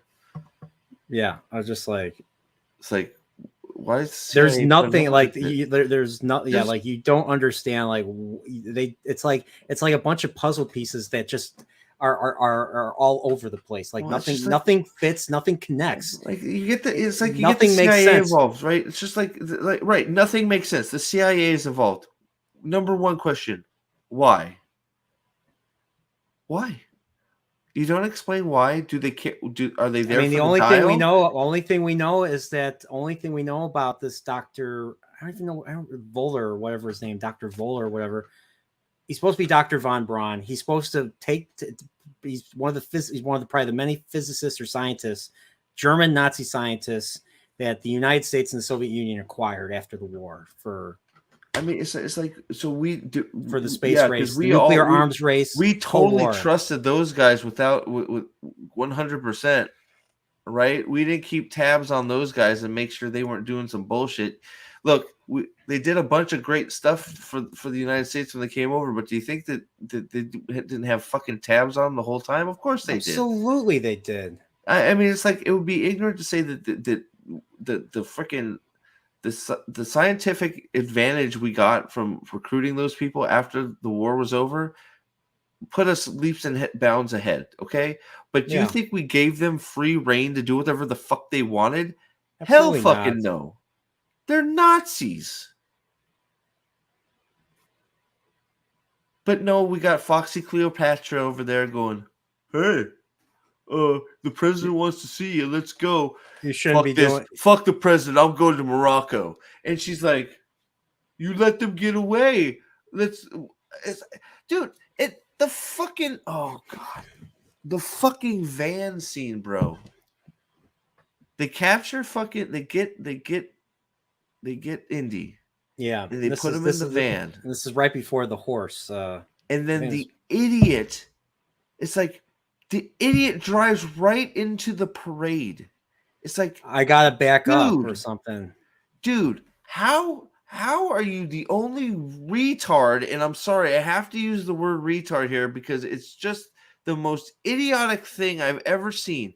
How do you not know that you cannot go that way when they're having a giant parade in the city that everybody knows about, but you drive right towards there expecting that you're going to be able to fucking cross? Then you can't back up because a fucking taxi cab driver is trying to drive the same way. Why is the taxi cab driver there? Nobody can drive that direction. The street is closed.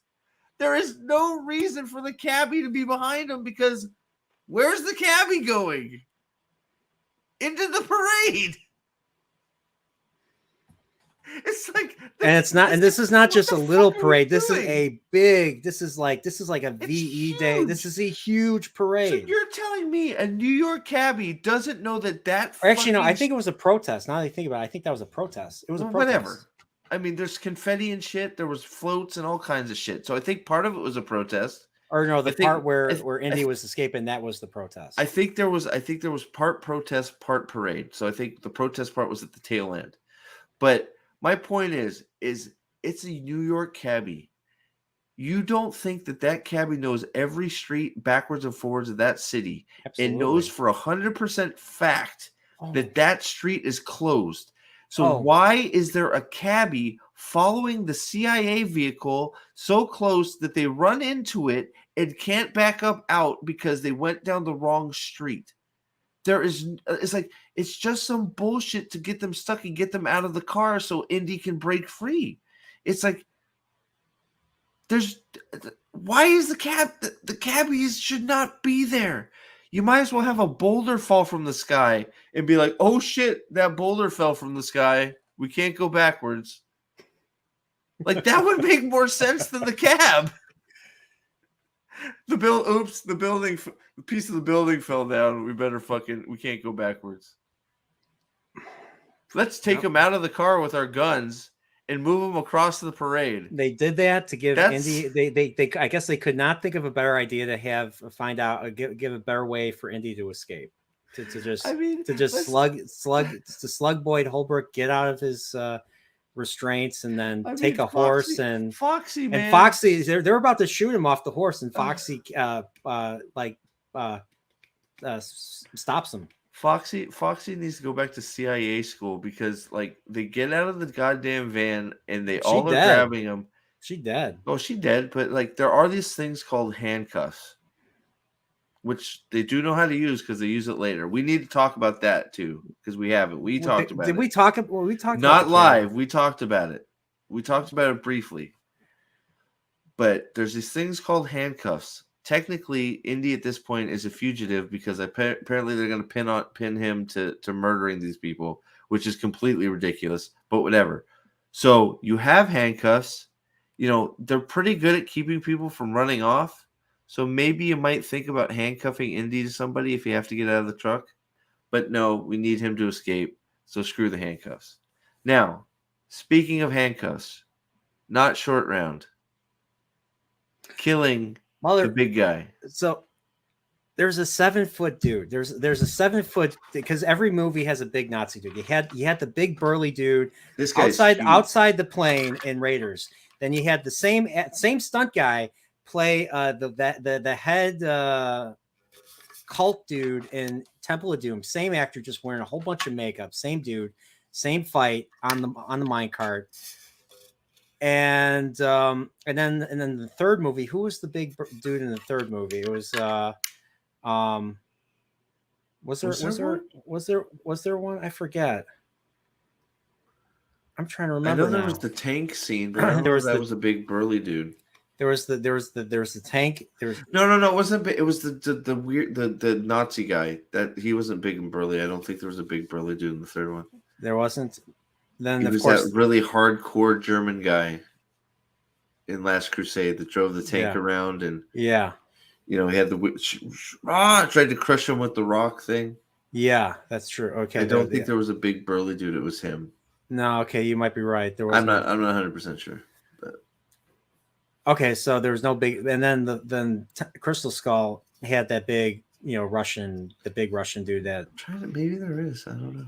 I don't remember Last Crusade. Remember Last Crusade. Chat. If you remember Last Crusade, was there a big burly dude in that one? Huh.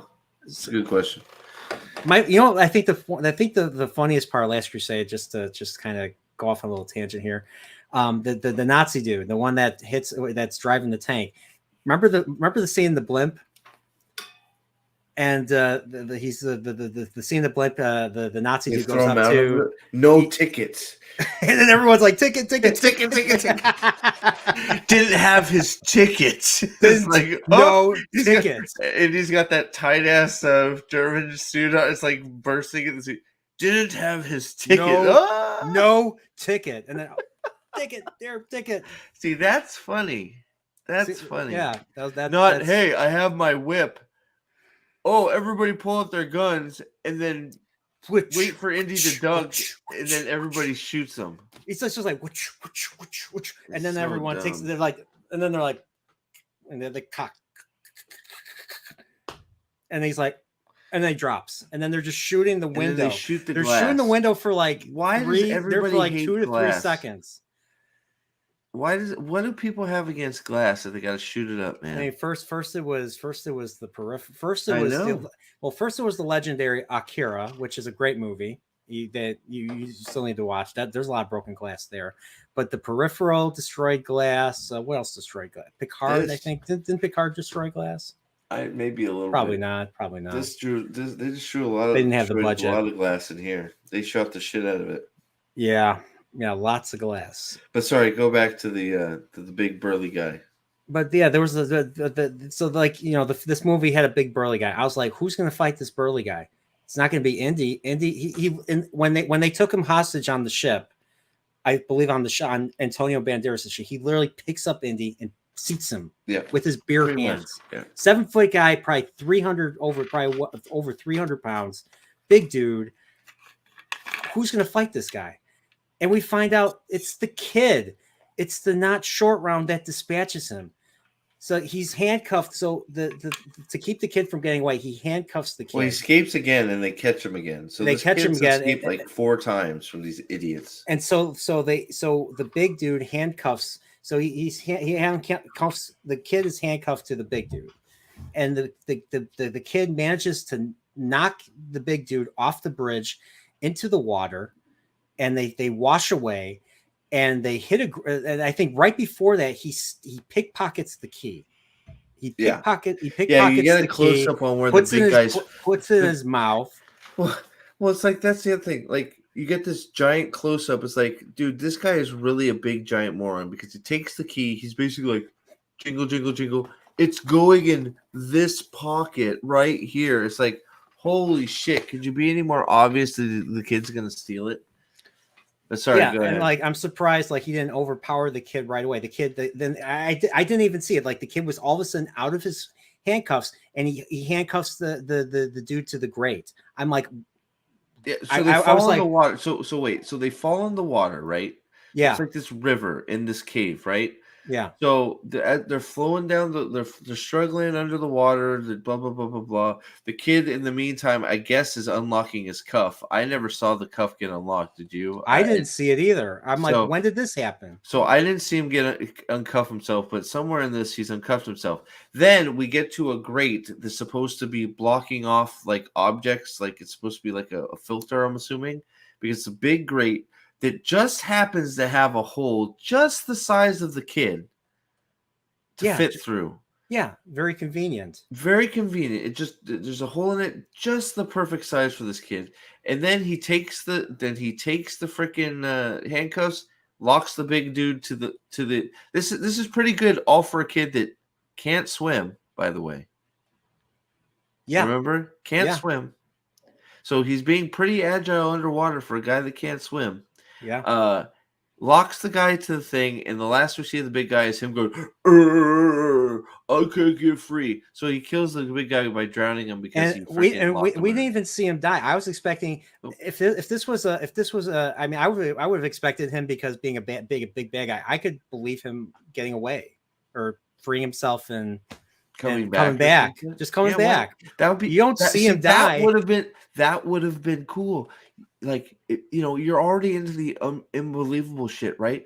So you have him fucking show up downriver after the kids swam out with the fucking crate attached to the goddamn handcuffs. And he's like, "You fucking kid," or something, and then you just have Indy shoot him or Yeah, something, just or somebody else. it's just suspect him. like Jaws, and you've seen the Bond movies, like Yeah. Jaws, like something like that. Yeah, he's dragging 7-foot dude.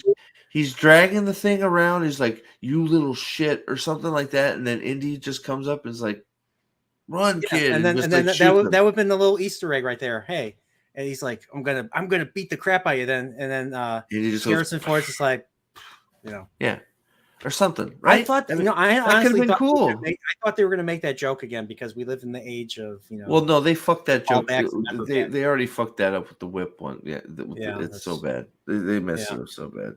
Oh, yeah. So yeah, fucking not short round. What a piece! Like God, I hated that kid too. I don't know, man. So we didn't even finish. We didn't even get to the very, very final stuff. The another callback with Indy and Marion. The whole, like, they talk. And Oh, the then kiss thing. the I was kiss like, thing. They're like, come on, where does it not man. hurt? You know, kiss here, elbow, It's like- and here. You know, because remember in Raiders, you know, he's in Yeah, all that I pain know. from chasing the truck with the Yeah, when with they the- were when Marion was flirting with Indy, yeah. And remember, she's rotating the mirror and it hits him in the head and he screams on the boat. Remember that part? Yeah. That was great. Yeah, That was man. funny. Like, That was no, fun. it's just like, these fucking callback Easter egg bull. It's like, just please stop. It's fucking cringe. It was so cringe. It's like, it doesn't hurt here. It's like, what are you talking about? It doesn't hurt because you're old? Like, is that the joke? Your body hurts because you're old? I think they were talking about the pain of losing their son. At least that's what I thought they were going with. You know, that type that Okay, is that what that it pain. still was done badly? I don't know. Because At the least pain that's- of losing your son should hurt all over, even your fucking elbow. So like, Yeah. so I don't know. It was. I found it to be incredibly cringy, that scene. I was like, okay.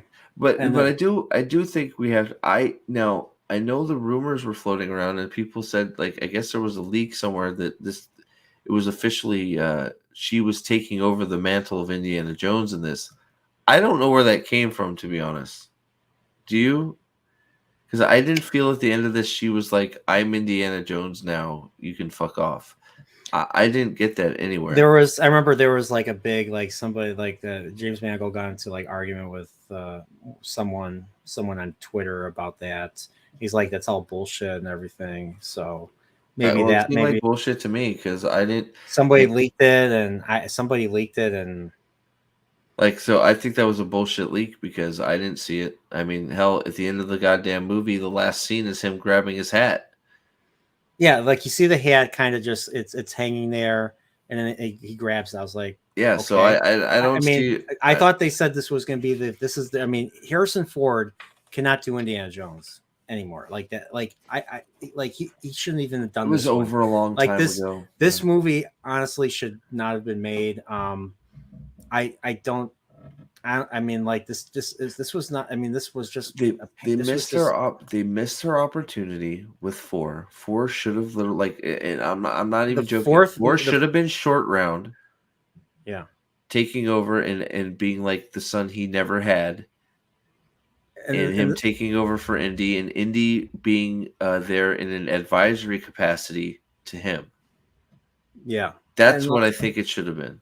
Or they should have had a 4th movie in the 90s. They should have had the movie with the spear, like you said. Like they should have said during World War Or, II. look, man, I know. I don't know if you ever played the game, the quest, Atlantis, Indiana Jones. I've heard of that one. I've heard It's that like one. it's like a King's Quest type point click game. Back in Yeah. it was an old one, it was pretty good. I enjoyed it. So I don't know why they didn't ever make a movie out of that. They just maybe because the game did it already. I don't know, but that was always seemed like one that was an obvious slam dunk just to have Indy find Atlantis. But apparently they didn't want to do that. I don't know. You have the Spear of Destiny, which I guess we didn't want to do. We wanted to do Donald bullshit. But I mean, if you don't do short round, you can have him introduce a son in a good way, not just some fucking weird ass kid named Shia LaBeouf do it. I don't know. They just missed every opportunity to continue the series right, and just you put Indy in class, flourishing as a freaking teacher, and then you have him just be sort of the advisor to whoever's out on the adventures. In my opinion, I don't know. Yeah, I agree. Nobody wanted to make any movies after Last Crusade except Ford. It should have ended in '89. You probably, and Loner Shark says this. He's probably correct. Probably correct on that. Yeah. I mean, the thing was Lucas couldn't come up with any ideas, and like the whole Crystal Skull thing was just too out there. And to me, it's that's why I the whole alien thing, and then this movie with time travel, like it just doesn't. No, in it's my all opinion, like, just doesn't I don't know. belong. Like I don't know. Atlantis is there. You got the Spear of Destiny. You got. Oh man, I've come up with lists of things that Indy could have found. There's plenty of things that he could have found that have meaning, right? Yeah. But I don't know. I don't know. So how many? We can have him find Excalibur, bro. God, how cool would that be if he fucking found Excalibur? I mean, he found the Holy Grail, so why? Well, that's not? what I'm saying. He found the Holy Grail. Why not find Excalibur? Yeah, exactly. God, that'd be cool as fuck. Sorry. And who knows? I mean, there's so many things. There's so many artifacts to find. Who knows? I mean, just it's ridiculous. So I think we've been at 2 hours now. I think it's shit. Yeah. So overall, so based on our discussion, I mean, if you want to go see Indiana Jones, if you want to see the Dial of Density, whatever, if you want to see that movie, it's out in theaters right now, and well, there was nobody, like there was not that many people, like you would think for an Indiana Jones movie, maybe it's because it's Thursday, it's a work week, I don't know, but there was barely anybody in the theater. Yeah, and, it was fucking empty for me too. And the theater I go to is usually always packed. Maybe it'll be packed on the weekend, I don't know, but like you think there'd be more excitement for an Indiana Jones film, but then again, once again, this is Disney Lucasfilm, and Disney Lucasfilm is just to reiterate what I said earlier, just they've brought nothing but like ill will with the fan base, and with what they did with Star Wars, what they did with Willow, what they're doing with Marvel. I mean, like I like all the Disney Plus shows, like I don't see them. Remember, did you ever see any of the Marvel shows on Netflix back in the day? Daredevil and all that. Oh yeah. Those were all excellent. Excellent. Well, I mean, Daredevil was excellent. Yeah. The other shows, I like Luke Cage, first season of Luke Cage, but I mean, everybody says that it was only the first half of first season of Luke Cage that was good. It was okay, and actually Jessica Jones, because of David Tennant. David Tennant was actually pretty darn good. Yeah. But, Then the rest of the seasons were just like Daredevil. I liked the whole run, and Yeah, I same. actually liked. I Punisher. actually liked the Punisher. Season 2 didn't bother me as much. There you go. That's tomorrow night at 7:00. And so the blue is unoccupied. Oh, man? That's weird. I hit plus and it made it smaller. Blue is unoccupied. Yeah. Wow. There you go. I zoomed in a little bit. It's like I remember like back in the day, Terminator used to sell out quite a bit. Like that made so much money, but now Terminator is just like a complete nobody. Terminator failed. I mean, do you think? I mean, do you think this movie's going to do bad, or do you think this movie's going to? I think it's gonna do terrible. There's I mean, the critics even didn't like it. I mean, they got 66. If you put any fucking stock in that, which we really should stop putting any stock in Rotten Tomatoes. I know still people go there to use it for somewhat of a gauge, but I just saw it when I was at Fandango get my ticket. I saw that Rotten Tomatoes had rated like 66%. so geez. I want to read some. I want to read some reviews. So I want to read. I want to read a few. Is this on Rotten Tomatoes? No, this is actually on Google or something. Okay, cool. So I'm gonna read a positive, and then I'm gonna read a negative. So oh god, I'm gonna see quite a few. I'm gonna read the 5-star one. So okay, here's the first one. That's from so this one says this 5 stars. Indiana Jones and the Dial of Destiny, an unforgettable adventure packed with thrills and intrigue. Indiana Jones and the Dial of Destiny is an absolute masterpiece that brings back the magic of the iconic archaeologist in the most exhilarating way. From the very beginning, this action-packed adventure had me on the edge of my seat, taking me on a journey filled with pulse-pounding excitement, intriguing mysteries, and unforgettable characters. Harrison Ford returned as Indiana Jones is nothing short of legendary. His portrayal of the beloved character is as captivating as ever, blending his trademark wit, charm, and ruggedness effortlessly.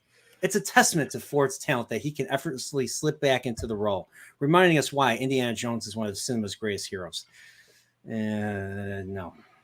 I didn't feel any of that. I did not feel that at all. All I saw was that he was too old for the role. I was worried. I didn't want him to see him get hurt. That's how I felt. Yep. Agreed. Sorry, I don't want to sound ageist, but I was worried that he was going to fall and hurt himself. Oh yeah, and I agree. The National Treasure, I think is very much an untapped gem. I think they could have done another 2 or 3 movies. I don't know why they didn't make 3. I'm still hoping. I know Nick Cage they're still talking about 3, even with the terrible show that got canceled. But yeah. So I don't even want to read the rest of that positive review, but yeah, don't. You got the idea. So there's more. There's a 1-star. There's a 1-star. But there's review. More to that. I thought you were done. There's paragraphs of that. Are you serious? Oh yeah, these are long. I mean, these are several paragraphs. I'm going to read the whole thing of this one, the 1-star one. Okay. Would not recommend at all. This film is a total cop-out. The narrative was jumbled and not easy to follow. It started out quite nicely with the World War II sequence, but after that, the narrative and story fell apart and began to really drag. The end motive for the villain wasn't clear. Was he wanting to kill Hitler and become the Fuhrer himself, or did he want someone else to become the Fuhrer? What was the point of all that? The characters had no personality or depth at all. Phoebe Waller-Bridge is a talented actress in comedy. I don't know about that. But action adventure is definitely not her forte. That I agree with. Yep. Her character ran so fucking weird. Her character was insufferable and quite frankly really annoying. Why on earth would you root for a liar, thief, con woman who is entirely motivated by money? And hangs your lead character out to dry several times. Yes. To die. Not just to get away from to do some shit. She left him to die. Yeah. The CGI was bloody awful. So I'm taking he's a chap. Nice. The fire used in various scenes was quite clearly CGI and of poor quality. For such a big budget, $295 million production, you'd have thought that the production value of the CGI would be good. Obviously not. The continuity was completely off. In some scenes, characters were wet after falling into rivers, lakes, and then moments later were dry as a bone. And not to mention that a chase sequence was quite clearly sped up in an attempt to increase tension and make it seem like the characters were traveling at a much faster speed than they actually were. And above all, the claims that loads of the original characters returning was absolute tosh. I don't know what that means, but trash. I was so excited to see some of the original return. I waited and waited and waited. It was clearly disappointing to see how little they were on screen. John Rhys Davies as Sala had about 3 to 5 minutes of screen time. Karen Allen as Marion had only 2 minutes of screen time.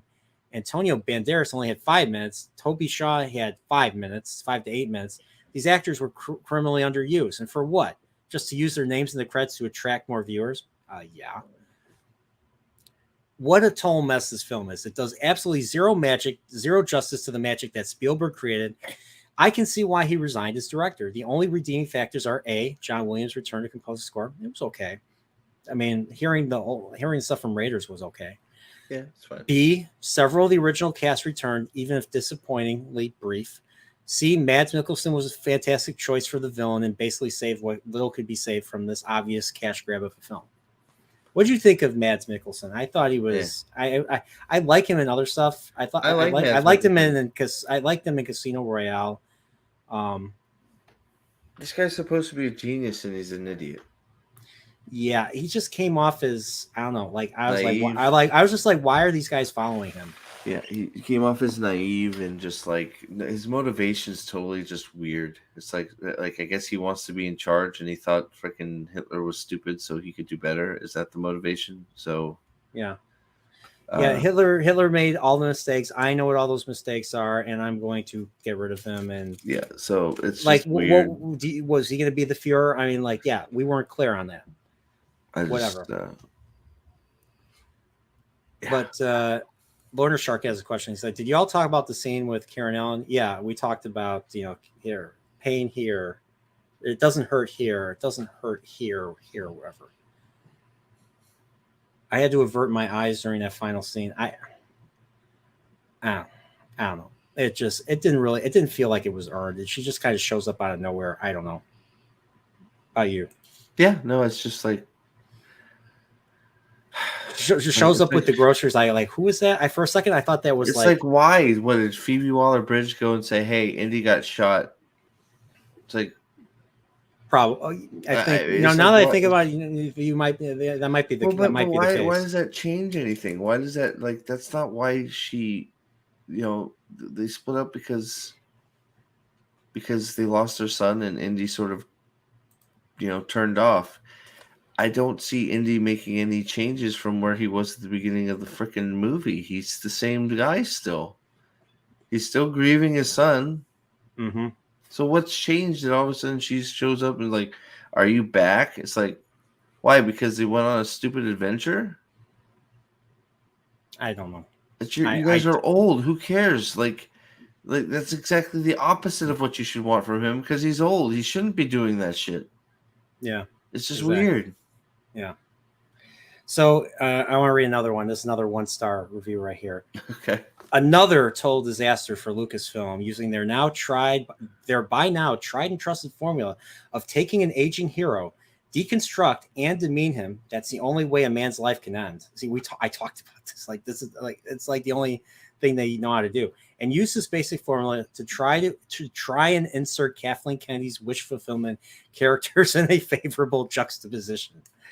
Here it fails more spectacularly than it did in the Star Wars remake, The Force Awakens, as instead of a likable, if poorly written lead, Rey, they insert an extremely irritating, morally dubious, and uncharismatic character played by Phoebe Waller-Bridge, who unfortunately gets far too much screen time that should have been dedicated to the actual hero of the story.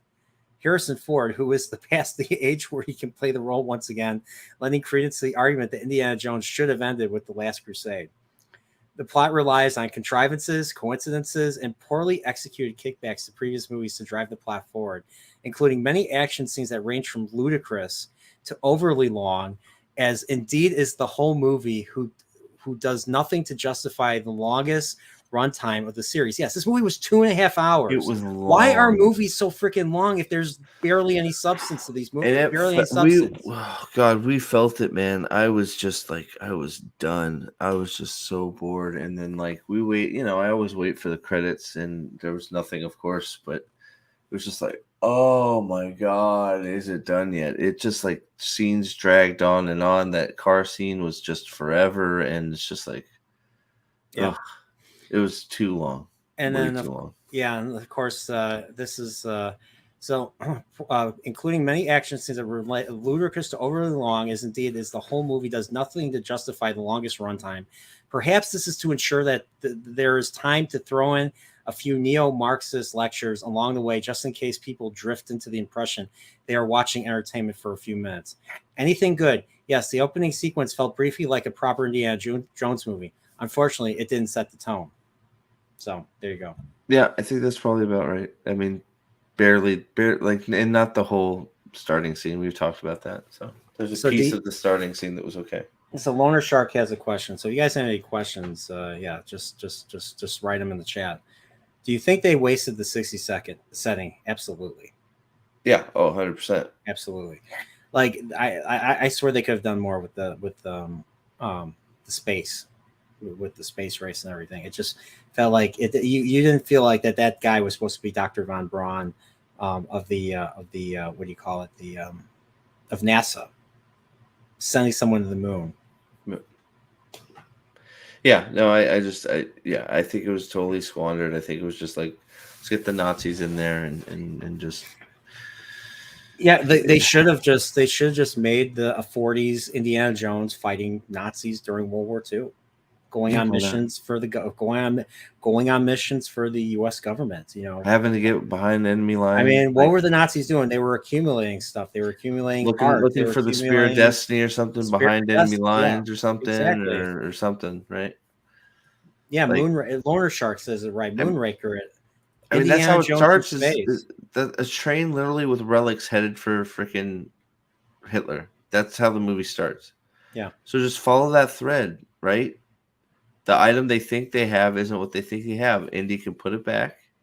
Be like, all right, we need to get off the fucking train because they don't have what they think they have. We need to get out of here and go find it before they realize they got a dud. How many times did Indiana Jones say, this belongs in the museum? This belongs in the museum. That belongs in the museum. Twice at least. I was just like, yes, we get it. We get it. Not yet it doesn't, because you got freaking crazy people chasing you for it. It's like, what do you mean it belongs in the museum? Right now, people are trying to kill you for that. Yeah. So you think they're not going to bust down the museum to get it? It's like, you need to take care of business first. Mm-hmm. They couldn't do 40s because Crystal Skull was in the 50s. They should have done something 60s centric. Well, I'm thinking, I hate this. I hate to sound like this, but instead of making 4 and 5, I mean, like, honestly, they should have made a 90s Indiana Jones that takes place in the 40s. Harrison Ford, something like that. Just getting the spear, like you said. Young Harrison Ford, none of this crap. And it's just like, now they're doing all this shit and they're making movies terrible now. So the time when they're bringing back franchises or they're adapting all these books, Wheel of Time, unfortunately, this is like the worst time to do it. But it's just like they do it because they need the brand recognition, or they'll never. The only way they get these fans, they get these fans to like it because it's, I don't know if it's brand recognition, shills, I don't know what it is. There's New Trek has its fans somehow. Disney Star Wars has its fans somehow. Wheel of Prime somehow has its fans, and it's like they justify it. Yeah, I don't know. It's like these are people who have like no loyalty to what why they liked it in the first place. Like, I'm trying to understand. I can't understand them. There's no understanding them. I don't think they just like new shit. Or they don't, or they have the ability not to they don't think about it, or I think they just don't think about it. It's like, ooh, new shiny thing. Yeah, it's I don't know. I don't get it. I don't get it either. So. But any final words? So how many broken glasses out of how many broken glasses, or how many I don't know how to rank. How do you Hmm. how do you rank? How many contrivances out of 10 would No, you give because then would you you get a give this higher film? rating if you're giving contrivances out of 10. I'll just give Indiana Jones hats out of 10, I guess. I'd say tip fedoras. I'd give oh man, 4 out of 4 out of 10, 10. 4 out of 10. maybe. That might be a little high. Probably Because 4. the It's more the below. more I mean, the more 5. we If we're talk calling about 5 average, so Yeah. 5 is average. yeah, It's definitely not average. It's definitely below average. So is it slightly below or a little bit? 3.5, 4, maybe 3. It's right in there for me. It's terrible. Loner Shark does Yeah. have a good. This is probably why I didn't cringe nearly as much with this movie. He says it could have been worse. They say it could have been worse. Was included with anachronistic misfirings of comedy, and didn't self-aware jabs of the absurdity of past films. Still the worst in the series. I agree with that. I totally agree with. I mean, I think there's a lot of Chris. misfiring comedy in it. Actually, it just you don't realize it's comedy moments. So Or they try to, and it's just like whatever. It's I just think there's a like lot of the car. Like for instance, the car. yeah. There's a Indiana's- lot of comedic misfires, but they're so bad. I don't think a lot of people realize they're actually trying to be comedic. Like I did. I don't think I laughed once. No, I've laughed. I laughed. Crystal Skull. I laughed. There was that one moment where he's in the quicksand and he would rather like they're using the snake as a rope to pull him out, and he's like I think I feel the floor. He's like I think I feel the floor, and they're like say it's a rope, it's a rope, and then they pull him in. I actually laughed at that. I actually thought that was funny. You know, Yeah, he doesn't like snakes. I get it. yeah. he'd rather. I thought it was great. I mean, I don't know fucking eels. Really? Can we fucking please stop? Yeah, the eels. Moray just eels like, don't act that way. That's not how they act at all.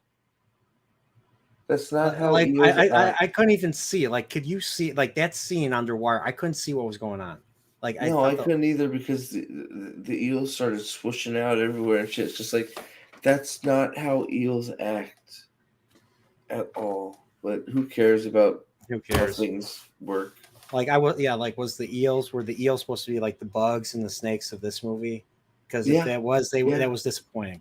They were supposed to be the snakes of this movie, the eels. Yeah, that was disappointing. So what can I say? So all right, but I think so. Yeah, I'm with you. I think I'm going to give it. I think I'm going to give it a lower score. Give it a 3 hats out of 10. That's very fair.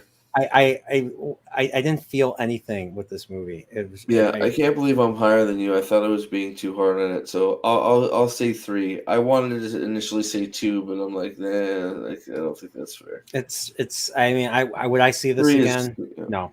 No, I would not buy this. No. I would not. I wanted to see this for myself, and I kind of bullied. The only reason I would watch this again is to rip it apart scene by scene. That's it. It's terrible. Dan Crane asks, what rating would you give it if Indy was killed off like KK wanted to do? KK wanted to kill off Indy. I guess she did. I think I'd actually give it a higher rating because then we know there won't be any more. Didn't they say they're not going to be any more though? He grabbed his hat, dude.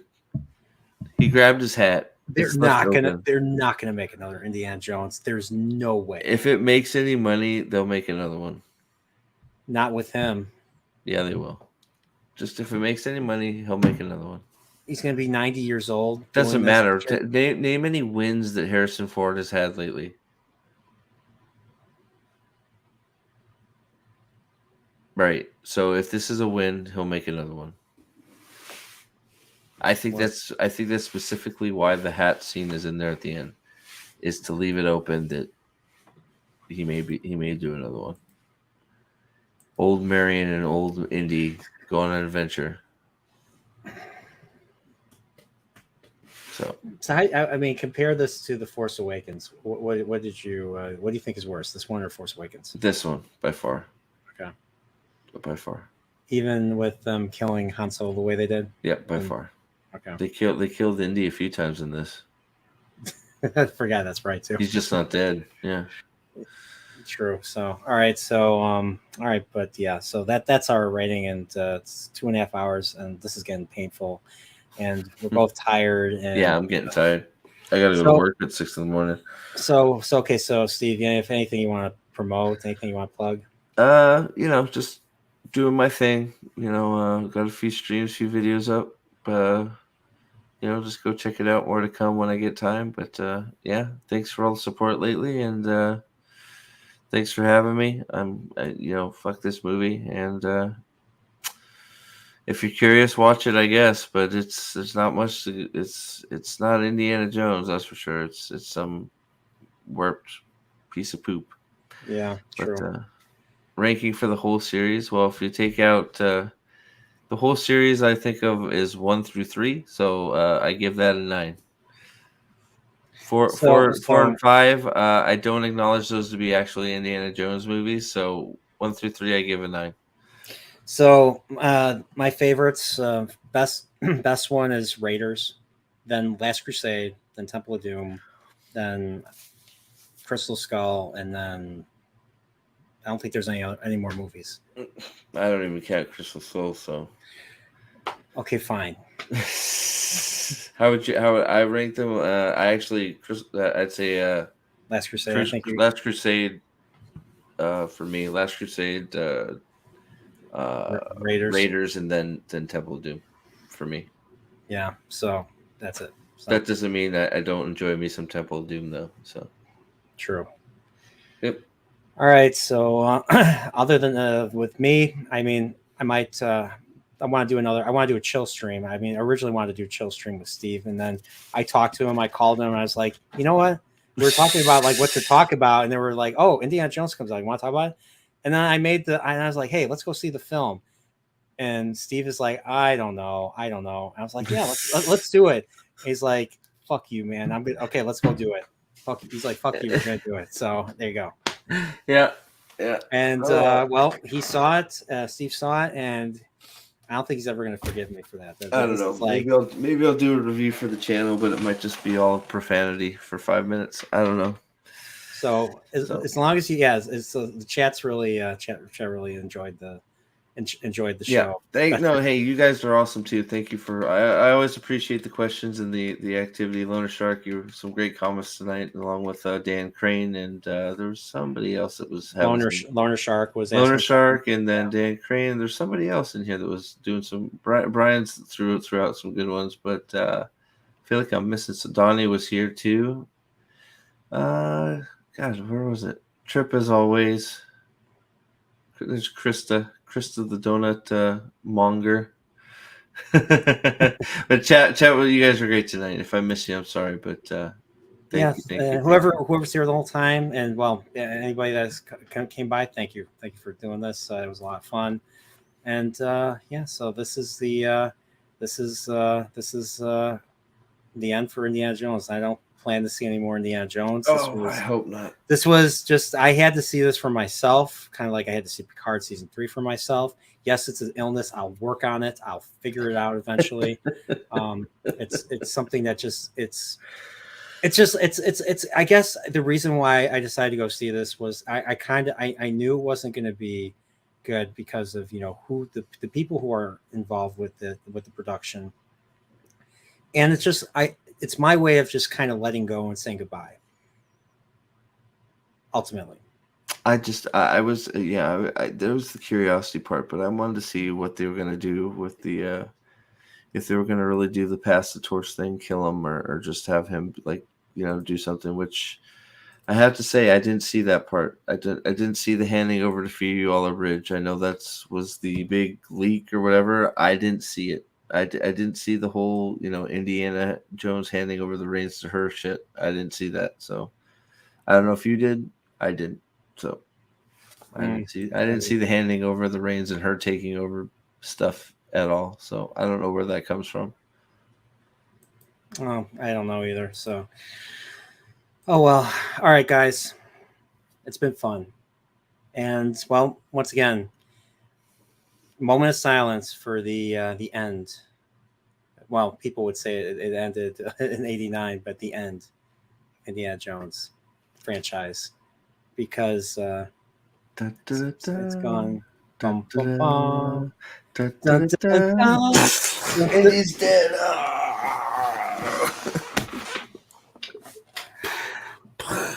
All right, guys. Have a good night. Good night.